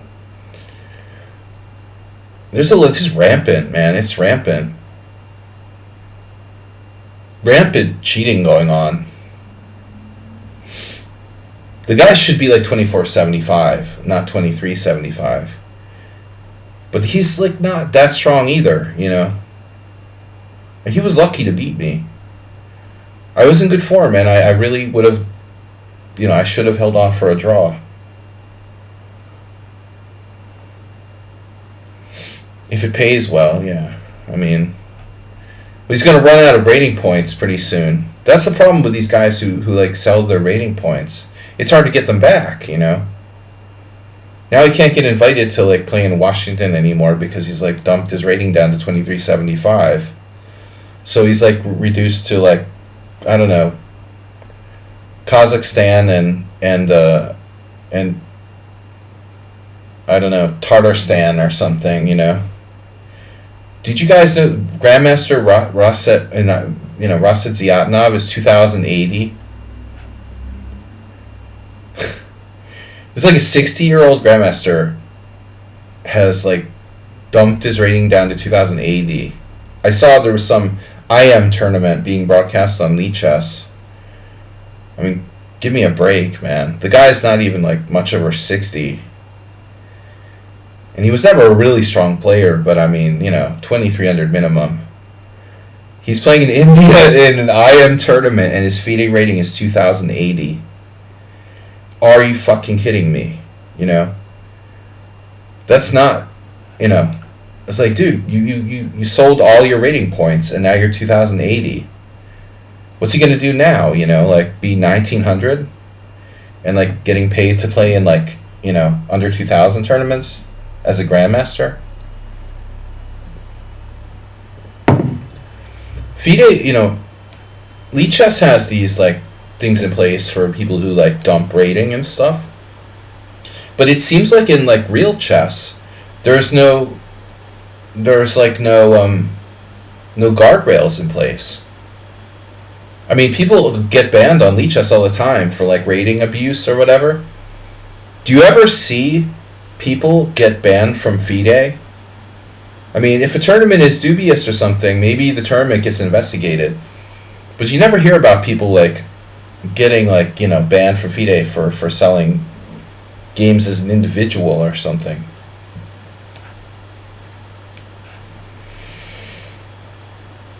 I think that automatically any like, you know, 60-year-old grandmaster whose rating is like under 2200, there should be some kind of auto flag investigation. I mean, is this guy like selling games or what, man? The Charlotte Chess Center? You thought all sellout grandmasters just played norm tournaments at Charlotte Chess Center. Well, actually, GM Smurfette, if I'm going to be perfectly honest with you, I don't think the Charlotte Chess Center is as bad as a lot of them. You know, I think the Charlotte Chess Center makes some of them, you know, I mean, some of them make the Charlotte Chess Center look really legit, man. I mean, I'm talking about like, you know, I don't see like the Charlotte Chess Center being that bad. You know, there's always bad rumors about everything. They said the same shit about First Saturday in Hungary, but I've not seen a lot of examples. People just like to talk shit about things. You know, maybe you have a gripe against Charlotte Chess Center, but, you know, it pales in comparison to some of the other stuff that I'm seeing, you know. And they're all over the place, man. I think, like, rich kids' parents, like, hire people to organize tournaments in random places, and then they're jacking their ratings up, you know. I mean, all over the place. It's not just the Charlotte... At least the Charlotte Chess Center has a kind of, like... Well, they have a kind of, you know, image they have to a little bit, like, you know, maintain. I mean, it's the totally random ones, you know. Now there's this guy, Ostrovsky, in New York, who's constantly organizing tournaments. He's got ones in Miami, too. Miami's got to be, like, super dubious. There's some dubious characters down there. They're just farming these tournaments now.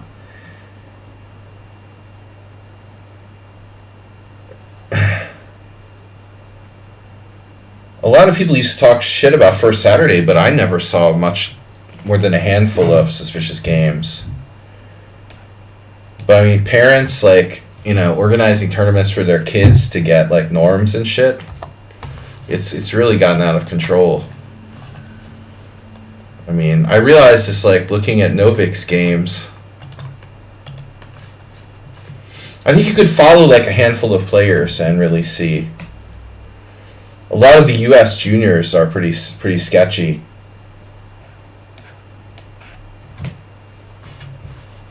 It's like the rich countries now. You know, it used to be, oh, you have to go to like Ukraine or Romania to like play in rigged tournaments. Not the case anymore. You know, you can get rigged tournaments locally. Washington State, you know, Miami. I'm sure you can find, you know. First problem, okay, these Scheveningen style tournaments where it's like they form teams of 5 players. FIDE actually had to ban that at one point. And I think it should have stayed banned because it's just too easy for that to be like just, you know, a scam. That's what Novik was playing in Washington State. They were having Scheveningen tournaments for like IM norms or something.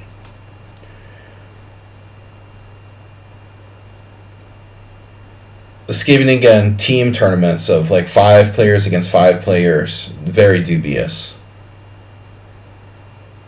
It's not even like it's not really a tournament, you know, I mean, it's kind of weird. A normal round robin, at least, it's a tournament of kind of traditional sense.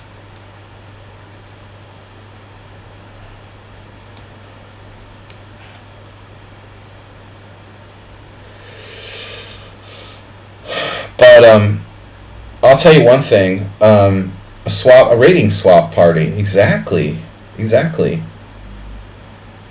Well, they did it in Hungary, and the only thing you know, there was a bunch of Hungarians who got FM titles back in the 90s because they were unrated. And then basically they would play a bunch of people and get the ratings. So FIDE banned unrated players playing in these Scheveningen tournaments. They banned Scheveningen tournaments for rating. So you can't get your first ratings by playing in a Scheveningen tournament. But they can still, now they can use them for like farming IM norms and stuff.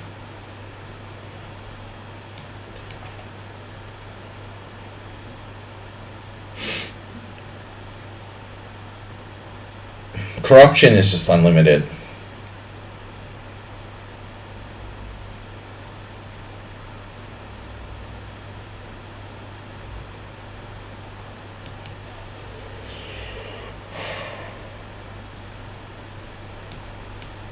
Xerox playing really well. Dude, GM Smurfette. It's a double round, man. You play double round.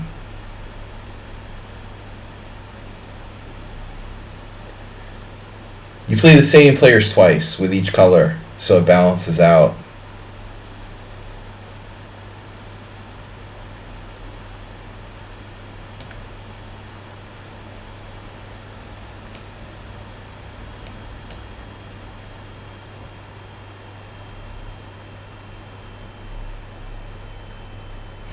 Any good chess players called Norm? That's funny. I don't know. Norman Rogers is the best I know of. FIDE master from Philadelphia. Though he always goes by the nickname Pete. Which I never fully understood that, but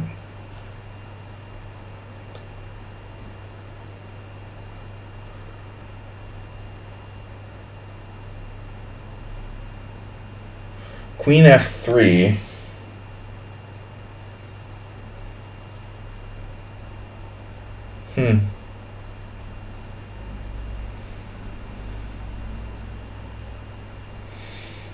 My rook's in the wrong place.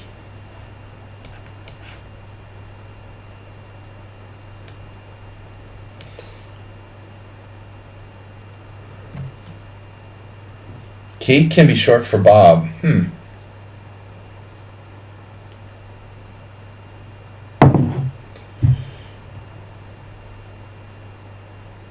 One thing I didn't do in the last 2 weeks is play any blitz games. Actually, I played some unrated 5-3. Finger cramp. Alright. Oof. Xerox, why so psycho? Rook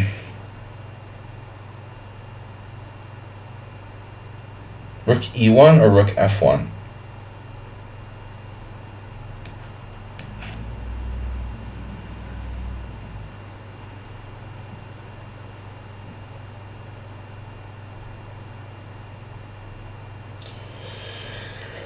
Okay, guys, I don't know what place I'm in here. Now he plays H6. He's not playing Psycho. Okay, I never know what I'm getting. Actually, we haven't seen much of Xerox lately.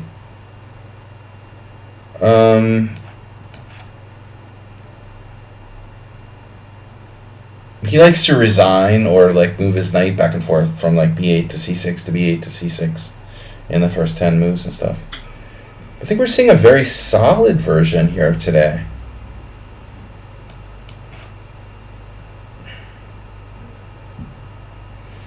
Oh, Bobcat. Oh, man. Yeah, I'm just not there today. I'm still recovering from this trip yesterday. I had to fly from Palermo to Istanbul, wait in the airport for like 5 hours, and then fly to Budapest. I'm like brain dead.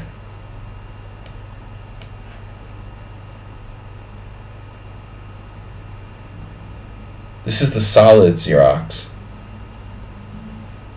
Maybe I'm so... I'm drinking a beer.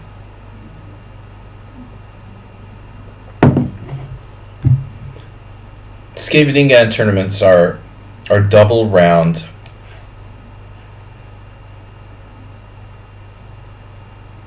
Double rounders. I'll have a double pounder, please. Quarter pounder. Double pounder with cheese. Jesus. So what's going on here? My opponent is sober. I'm sober too. I'm just tired. I'm completely sober. Sadly.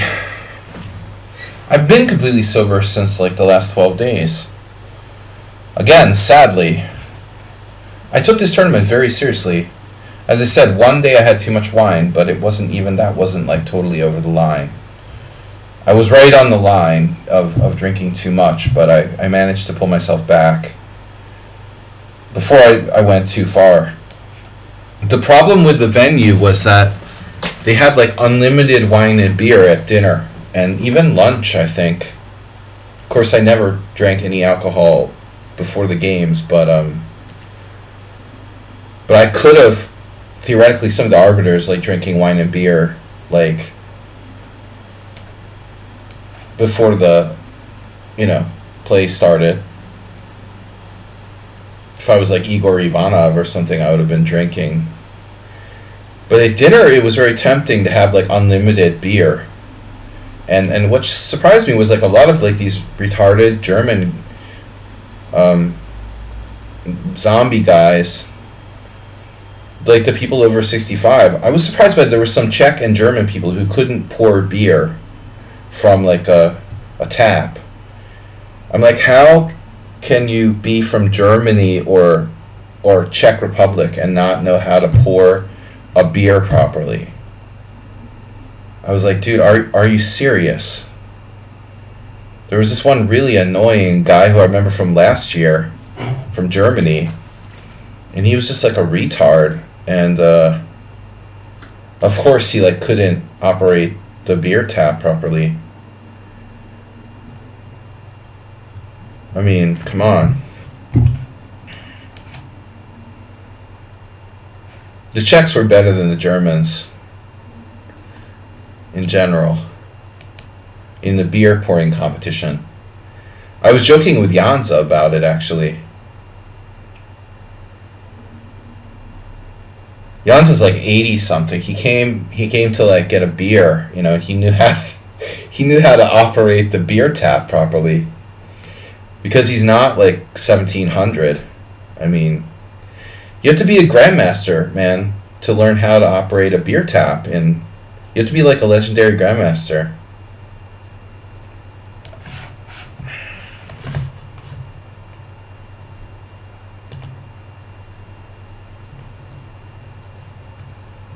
Ah, sorry. That's got to be a timeout.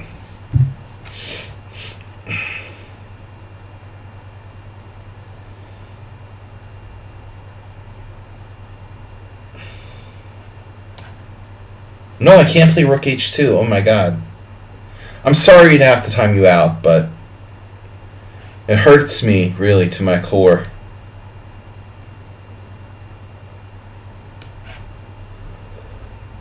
We can't be having any of that, obviously. I'll save my new information on that topic. Goiju, there's universities in Czech learning how to pour beer. I bet there are, man. I bet there are. But these zombified, like 60-year-old, 65-year-old chess players, they were like animals. It was horrible. I've always had this theory, though, like stronger chess players are more normal than the weaker ones.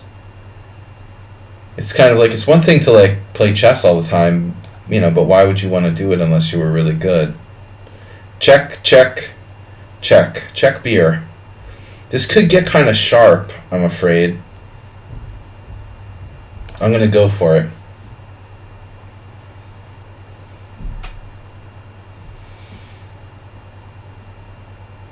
It's only a timeout. I'm not going to ban anybody today, hopefully.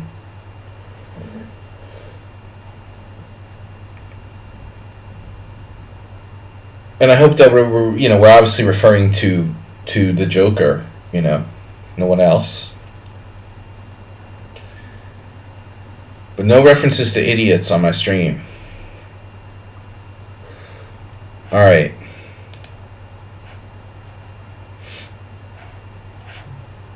Where's Mr. Coffee? We lost him already? Or is he just like quietly out there? Mate!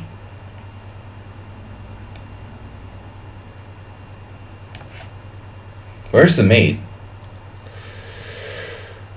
Mate and 8.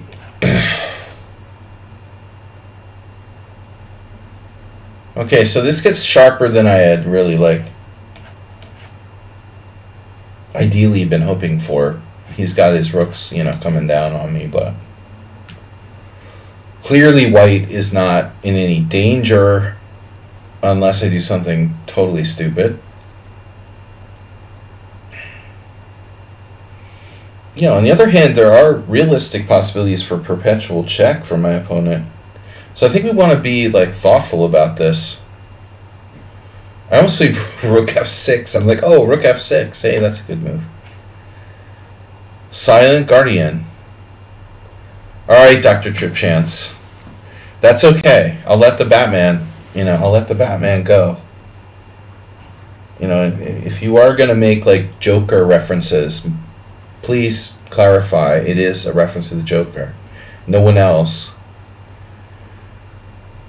No like awkward, weird, bizarre, cheating chess players. Alright.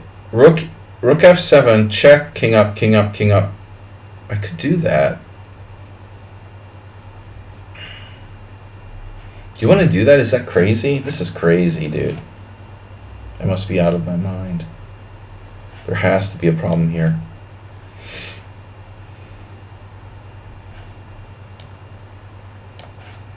Am I mated?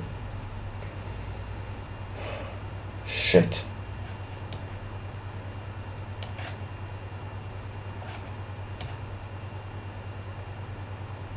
Oh man, come on. Talk to me.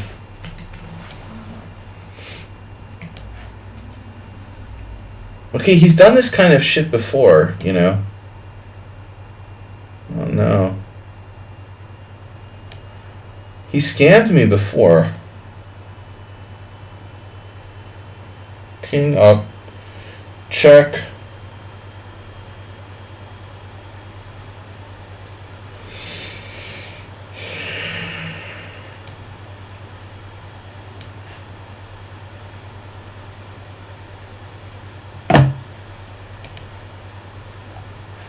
Was I winning? Probably.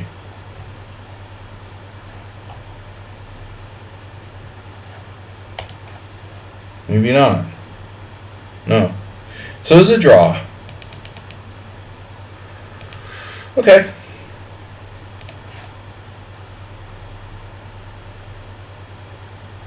What was the... Wow. Schumacher has... How do you have 27 points and you're rated 1900, bro? Like, again, how does that happen? Oh, because you're berserking and no one else is berserking. Okay. That's how he did it. It was a secret trick.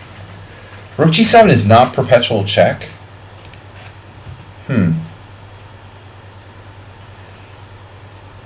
Well, it was kind of like an equal game. I thought I was better when he allowed me to penetrate on the 7th, and I thought I could get out of perpetual check, but apparently not really.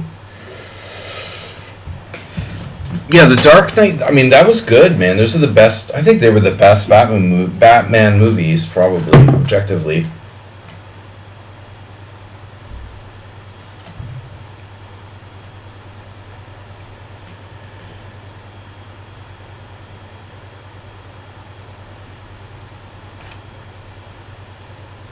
I'm not a huge fan of, like, Marvel or whatever, comic book heroes and stuff, but, no, I enjoyed it as much as the next person. I like the Joker. There's been more than one good Joker, obviously.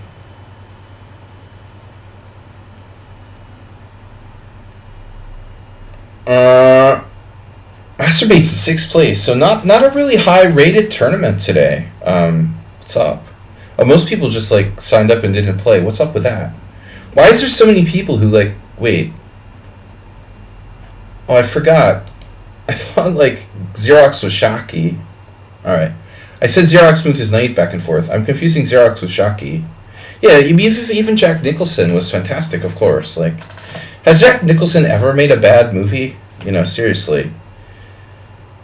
I mean, it's not like Nicolas Cage or something. Has Jack Nicholson ever been in a bad movie? Even his, like, mediocre movies are okay, Like, the guy, he clearly, like, just didn't do movies that were, like, bad, I don't think he's ever been in a really bad movie. He was obviously very, very, considerate about what he was doing, If you look at his whole career, I'm sure there's a couple maybe that weren't good, but never any bombed,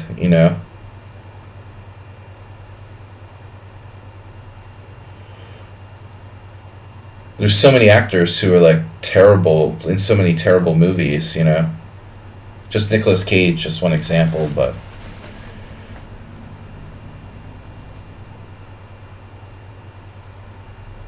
Move 11. Graced us with his presence. Uber driver is still going at it. No berserking in this tournament because only Schumacher is going to do that. No one punished him, though, How did he get away with it?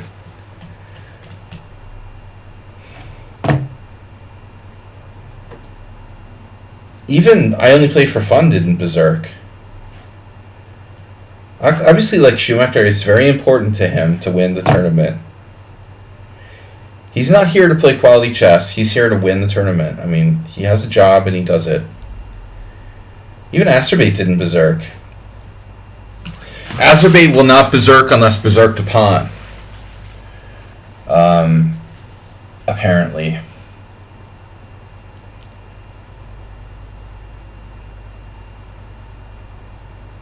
Mandy.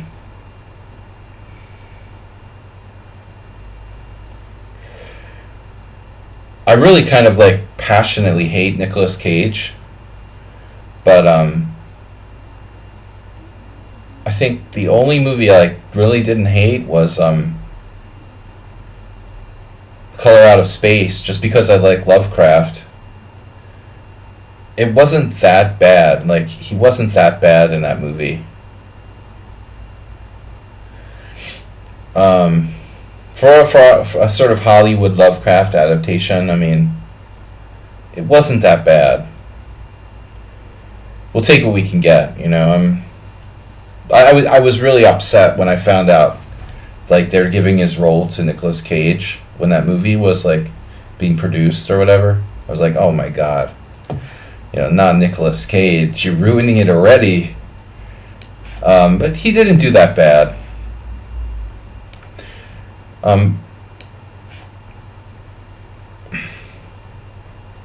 Again,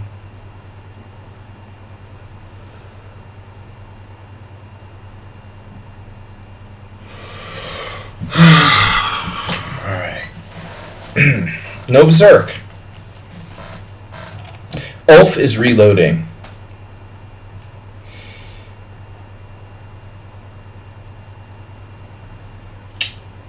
I don't have anything against the classical Nimzo because I just didn't prepare for anybody who was going to play the classical Nimzo.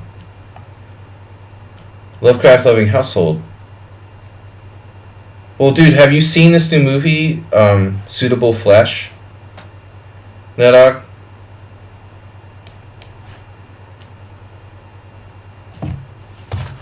Like, it's had some pretty positive talk about it.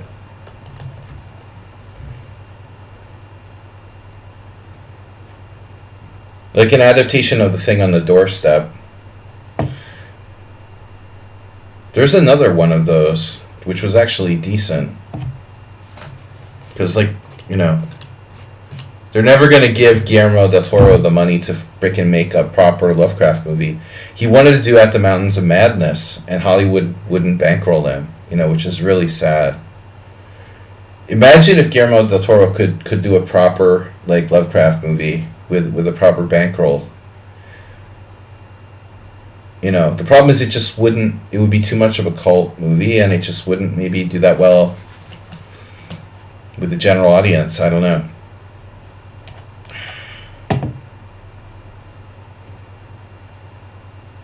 As a fellow Mexican, I would think you would be supportive of such an idea.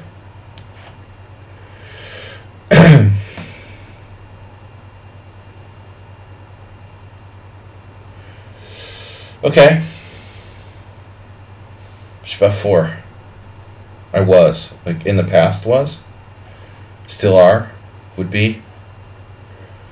Bishop f4, he immediately spits out, like, this kind of critical test. Where do you get these moves from? He's not stunned at all. I'm playing this, like, extremely rare move, and he's just totally taking it in stride. Absolutely standard. In Schumacher world, he plays perfect moves without even thinking. It's unbelievable.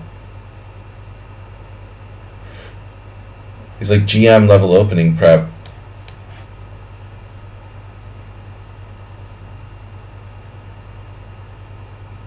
Accepting 1900. Why are you 1900 again? Are you selling your rating points? I think Schumacher must have some kind of, like, blitz rating point. He did it again. Now you did G3? What? The counter fianchetto. Here I am, like, praising him for his play, but then he plays G3. Totally random.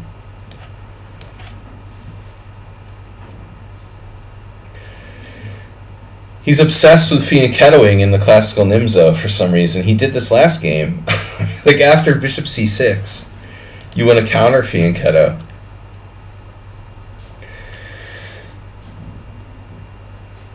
Another actor I never liked was Tom Cruise, except for, Rain Man, where he was, you can't go wrong with Dustin Hoffman, but Tom Cruise totally overrated, and I feel like Nicolas Cage is pretty overrated too. He was also in a lot of really crappy movies,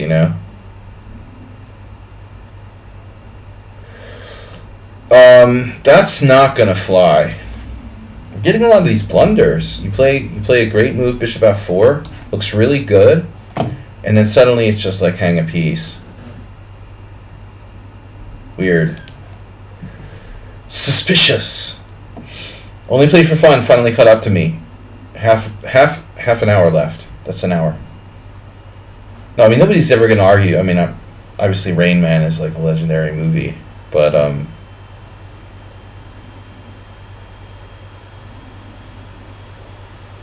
sorry, I just couldn't name another good Tom Cruise movie if you like paid me.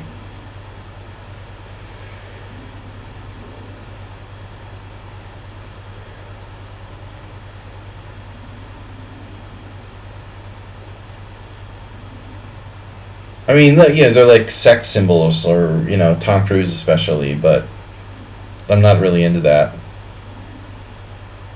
I didn't see that movie, Nedog. I'm not like you. I'm not a professional film critic. I mean, I'm thinking of going into it, since the chess thing isn't really working out. You might consider the same. But, I mean, I might switch from chess streaming to, move 11. Winning position, drop a piece. Alright, I'm not going to go into that thing I did before. Let's play our tournament rep.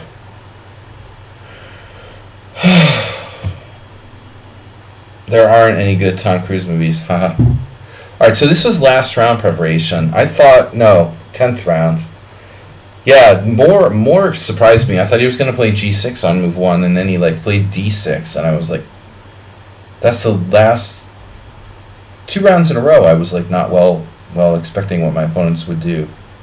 I thought round 10 d6 was the least likely of the possible scenarios. He never did that, but I was like, oh, okay, he might. And of course he does d6, the move I was least prepared for.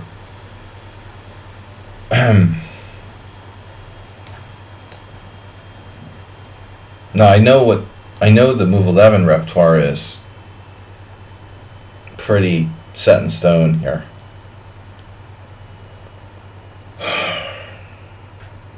Play the Baudelaire.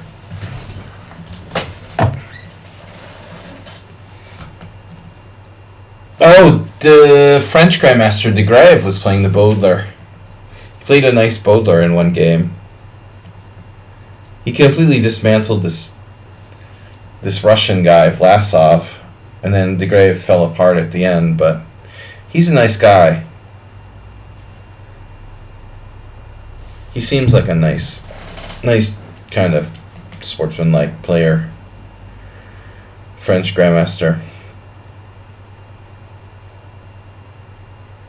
Really jovial and friendly, just nice, smiling.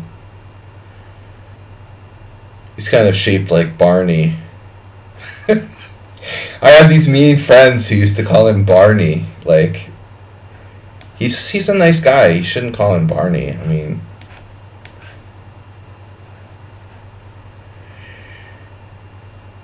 he doesn't deserve that. Just because he's shaped like Barney, I like him. I think they liked him too. I mean, actually, it was a loving kind of thing. He's just not purple. It's like if Barney wasn't purple.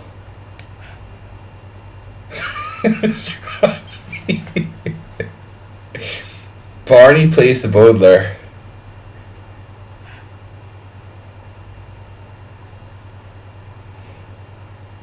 Looks more like Grimace to me. Is that Grimace? What happened to my central pawn? Do you guys remember? Has anyone seen my central pawn somewhere? Why did I forfeit my central pawn? Damn, how did he do that? How did he make my central pawn go away? I did that to myself. Move 11 with the move order. Oh, you played knight f6.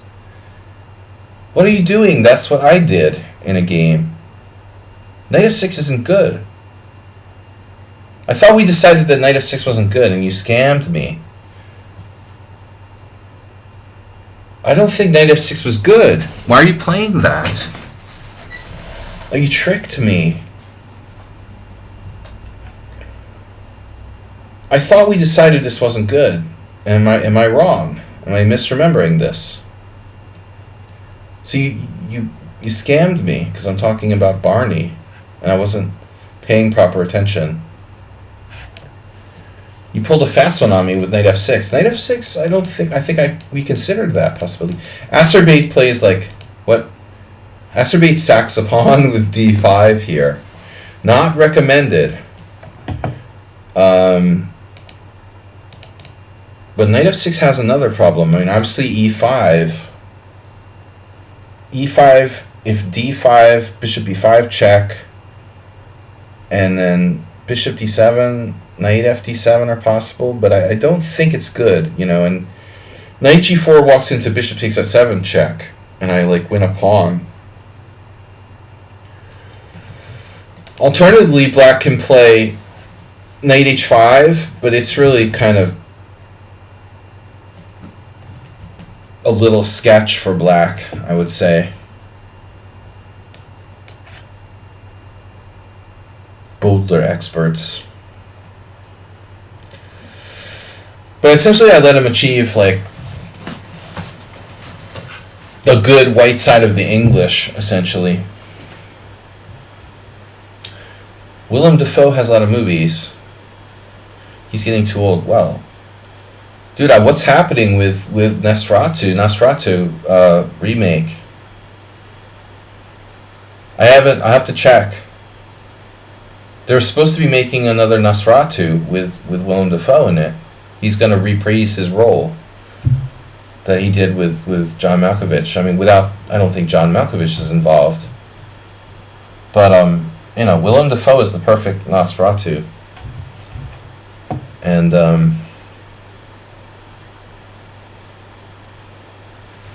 speaking of Nosferatu, let's see what I've got for you guys.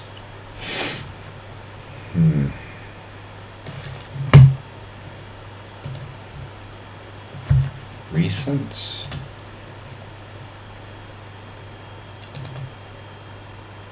Hello, computer. Where are you? Why is it doing that? What's it doing? What are you doing?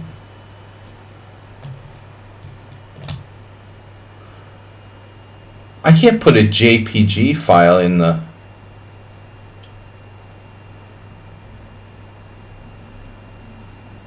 You can't put a JPG file, can you? I can't put it in there. How can I share a JPG file?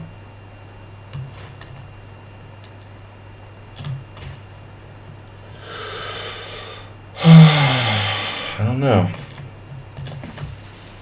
How could I show a JPG file? It's not a link. Like, I have it on my computer.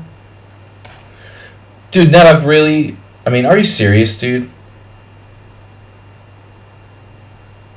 What? Are you sure you're not blonde? Nedog is like, yeah, I'm gonna do some Bitcoin transactions and share a screen with you. With my, like, you know,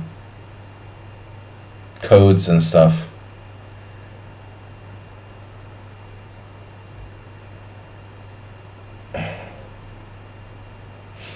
I like how Nedog filled me in. He said share the link. Okay, dude.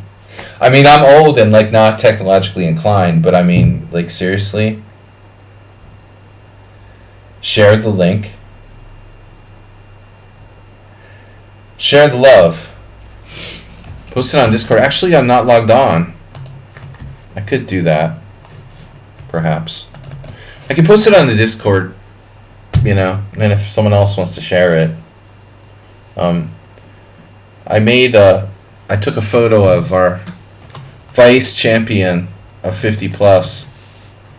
I'm going to put it in my Discord. I can't get past these Canty videos in my channel. It's a little bit too much, dude. He, like, overloads it. I gotta, like, do something about that. But,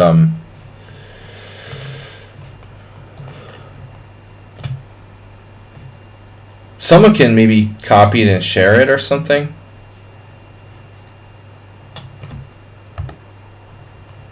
Processing. This guy won second place in the World Senior Under 50. Now, can we share a link to that somehow? How can I link something from here? Copy image? Copy link. Okay, copy link. Now I can do it. Should I ban Canty? I mean, I always thought, like, you know, I'm gonna be, like, sort of social. But Canty's, like, just constantly, like, bombing my Discord channel. He's never even, like, given me the time of day. It's kind of weird, you know? I don't even know the guy at all. He's posted more, like, videos on my Discord channel than I have. I mean, it's a little bit out of control, no?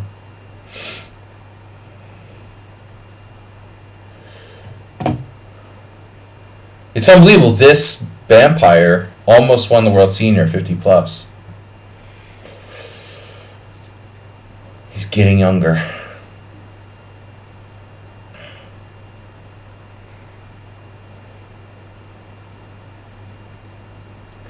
Well, guys, I'm getting hungry. Getting thirsty for more blood.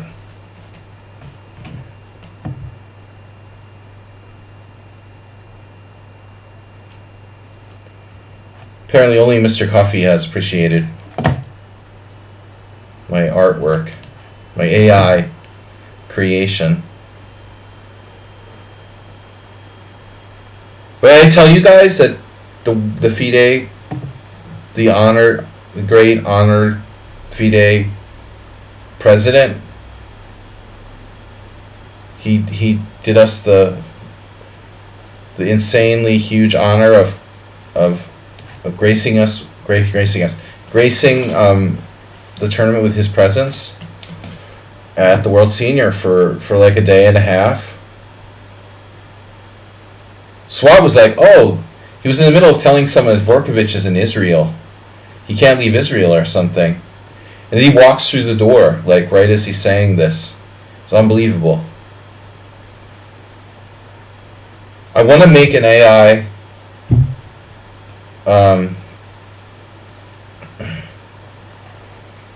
I want to make an AI of Dvorkovich, an AI mashup of Dvorkovich and Montgomery Burns.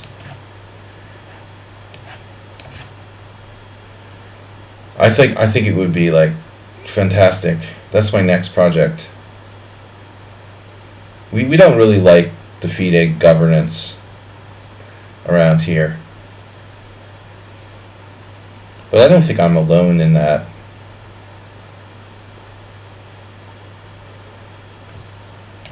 Uvalotimus.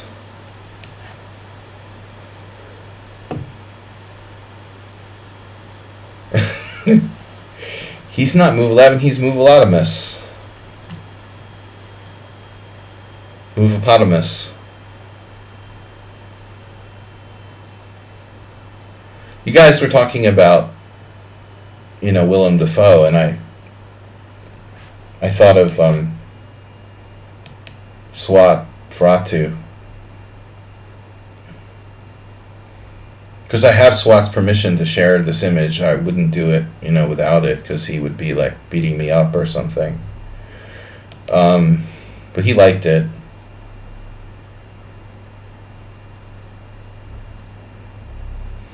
Crackpotamus. So what do I do now? Can you feel the love here?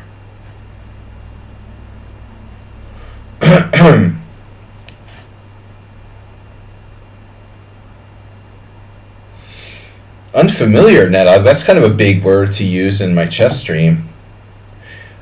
By the way, guys, like, for all of you who are watching, like, this move, I mean, seriously, maybe, like, the strongest move I faced today. I mean, Bishop d5, wow. Triple exclam from move 11. I had seen it, you know. I was anticipating the possibility of this, but I wasn't really thrilled about it.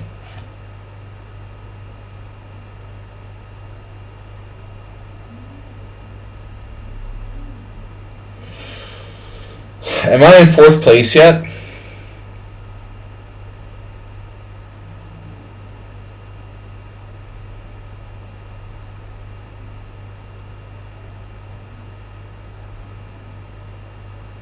Keeping the tension, as they say.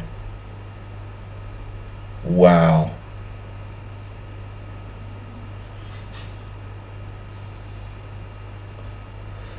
What am I supposed to do now?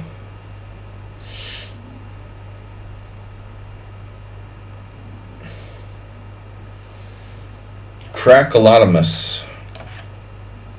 What an exceptional positional idea, you know, to play bishop d5. Let me double isolate your pawns and it's completely okay. That's deep to come up with. Again, move 11 plays especially good against me. It seems like a question of motivation. It feels like he plays better against me than the other children. Because he wants to.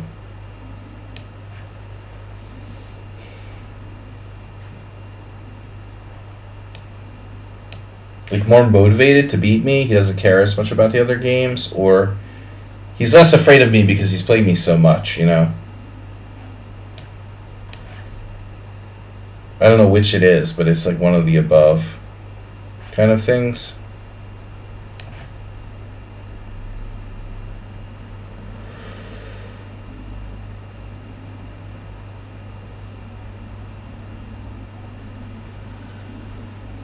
Weird position.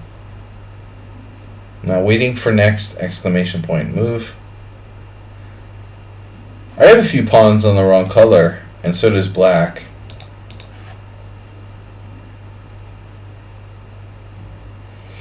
I think my bishop's bad enough on d2, so I'm not going to put it on c1. First off. Now what do I do?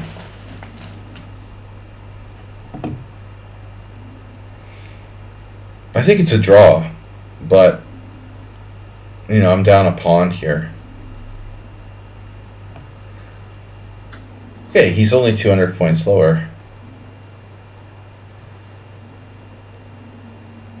Quiet in the chat room here today, by the way. Oh, we've only got 12 minutes. Enough for maybe one more game, one more Berserk game or something. Envy Lass. Oh, reloading? Yeah. So, allowing b4. Maybe it's a smart move.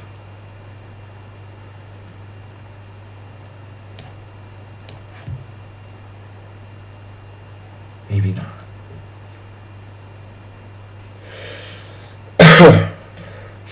Removal of pawns.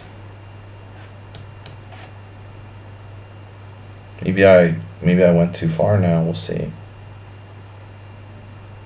See how greedy my opponent is. Greedy opponent.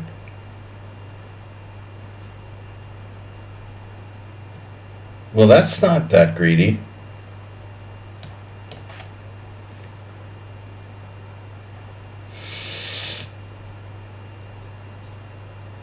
Yeah, you definitely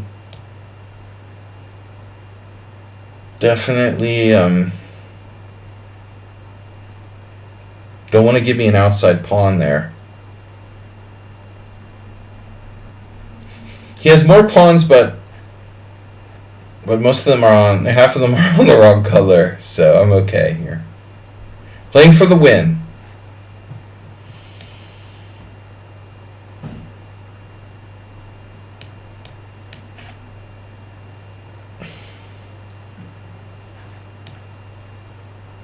We're clearly dominating now. Pawn quality.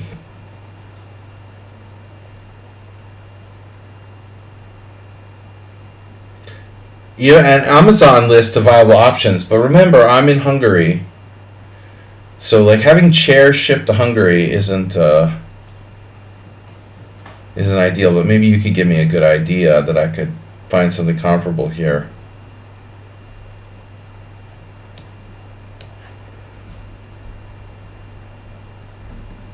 I never, like, used the German Amazon.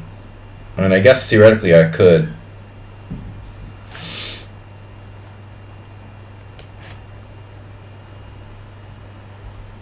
No, it's a win. No, I'm just kidding.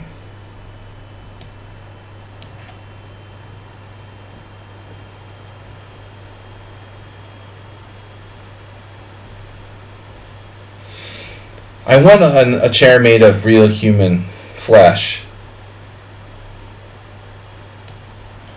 Maybe I could get someone in Serbia to hook me up.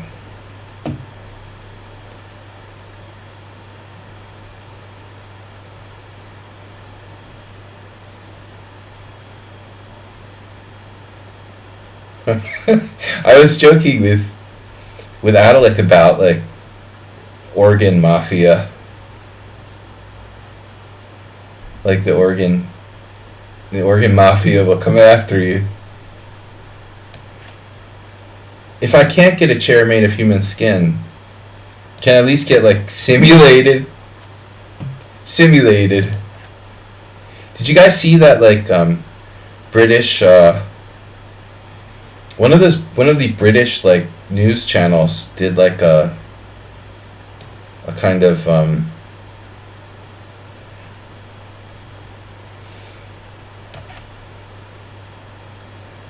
Channel 4 in the UK did a documentary about like human meat, like genetically engineered human meat or whatever. That was just a joke, but people believed it was real. It's really funny. It's always fun. It's always funny. Oh, speaking, it's always funny. It's always sunny in Philadelphia. Did a computer cheating episode or something? Oh no. Oh no.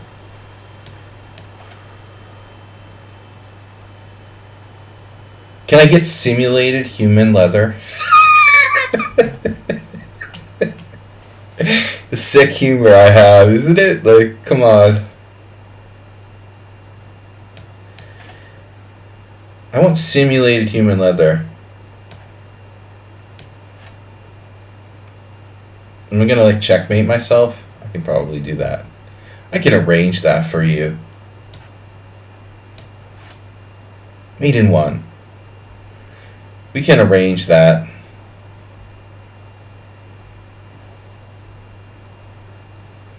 I have the key tempo when I need it here. Simulated human leather. 100%. Simulated human leather.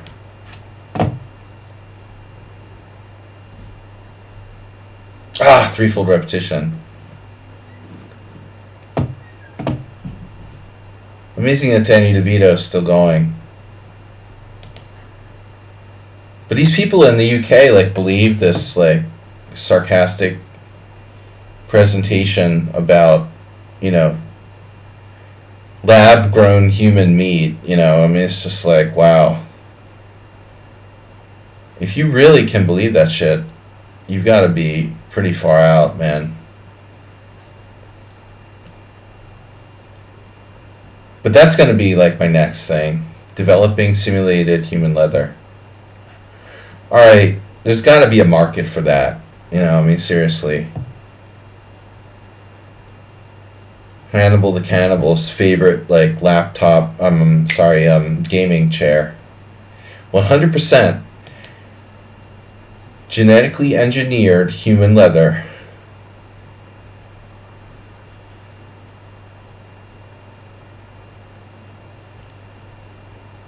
Can you find that for me, Neta? I mean, I thought you're like a fixer. Xerox sneaking up into second place. Now I'm in danger of like losing the bronze medal. Pawnda, my medal. Where's my bronze medal?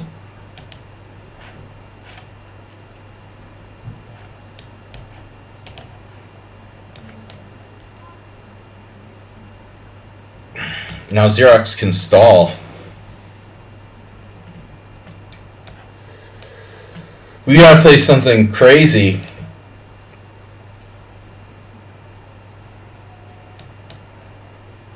This isn't crazy, it's just bad.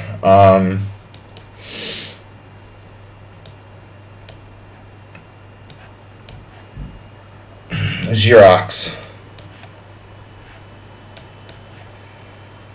That's a nice move. What could possibly go wrong?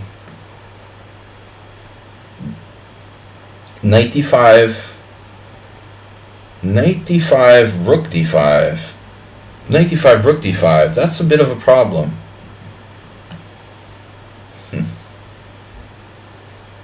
I still don't trust black's position fully here. I mean, you're putting a rook on e5. I've got all these discoveries and nothing works, huh? Knight d5, rook d5, bishop takes f6, rook d1. Are you confused? I'm confused. Knight d5, knight d5, knight d5, knight d5, knight d5, bishop e5, bishop e5. Even that's probably okay for black. So I'm wasting my time. Okay. Very well. Very well.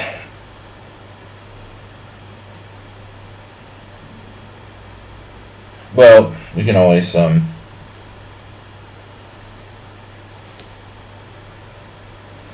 when in doubt, go passive. Hey, oh, I resigned. No, I don't mean to resign, sorry. You didn't play rook h5? Oh, because of knight f4, okay, so I made a good move by accident. Yeah, it happens sometimes. And you're preventing c4. I will occasionally make good moves by accident. The heck am I supposed to do now? Rook c1. Xerox back from the distant past. He was time traveling or something. Queen a5. Annoying move, bro.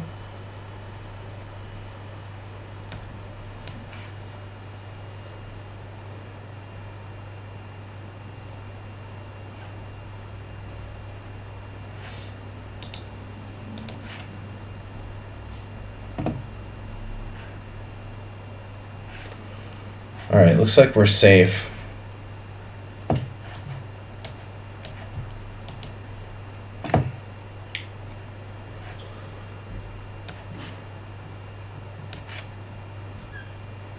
The open file? Oh, whoa. I have to say I missed that. Pretty obvious move. Uh-oh. Now I'm going to have to definitely be careful. Mr. Butterbean. Another threat. You gotta be kidding me, bro.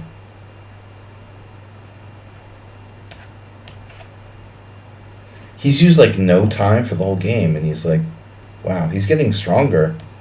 He's stronger than he used to be. He must be younger than I thought. I didn't think Xerox was so young, but he's getting stronger and stronger.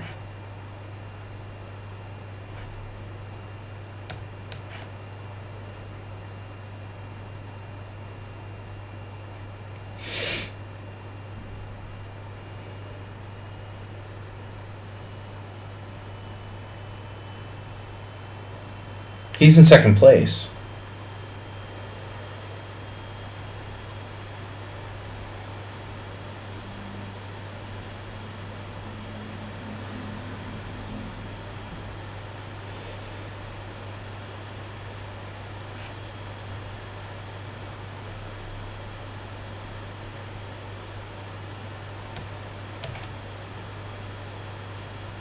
Finally a proper blunder.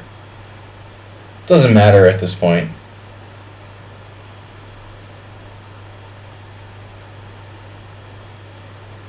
He missed it. Fork. Forkington.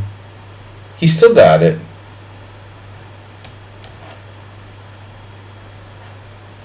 He's got it. She's got it.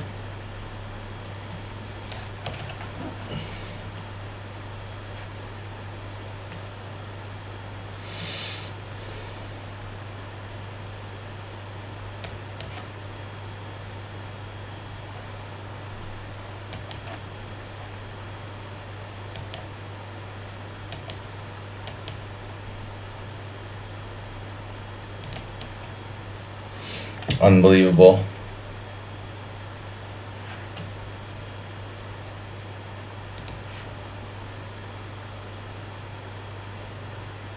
I like how he never berserked the whole game, the whole tournament. Xerox's performance rating was 2100. Can you explain to me how that's possible? What did he do? He just like resigns every game against Schumacher without playing. He lost to Schumacher 0-3 as a 2100 performance. How does that happen? And he won like every other game. Some draws. Oh, he has some draws, but 4 draws in a row. That's weird. Now, I don't get it how Xerox's performance rating is like 2100. I mean, that seems really strange. So Schumacher wins the tournament. Xerox is 2100, but he played really well. And I'm like 2369 after losing to Xerox in the last round. Those performance ratings seem a little strange. And I gave up a bunch of draws and I like lost the last round, and I'm still 2369. Okay, whatever. Not like it matters. Schumacher crushing the field. Xerox almost caught up to him in terms of games played, but he wasn't berserking. I'm third, fortunately, because I only play for fun. Only plays for fun, obviously. Fun and blood. Uber driver managing just 9 points today. He was a little bit, slow. Not his usual self. Goju with 8. Anonymous player 7, move 11 with 6, move 11 perhaps not playing enough. Abject Pawn with 6, and Asterbait with 6 in 10th place. 23 players total. Thank you guys. I'm still kind of not recovered, from the tournament. And it was good to get back to streaming, but this was really, different from playing slow games over the board. Very, very different. And I think, like Mr. Coffee pointed out, playing such games helps me in like time pressure situations and stuff, but overall it doesn't compare. Like this does not compare to playing like serious chess over the board. But it's all we've got. So anyway, guys. Move 11 said, what? Hardly playing a single game, 2 months. Yeah, absolutely. You haven't. I just want to say, yeah, gaming chair, laptop. I keep saying laptop, like gaming chair, whatever. Desktop chair. I don't know what you want to call it. Office chair. I need to get an office chair and glasses so I can see.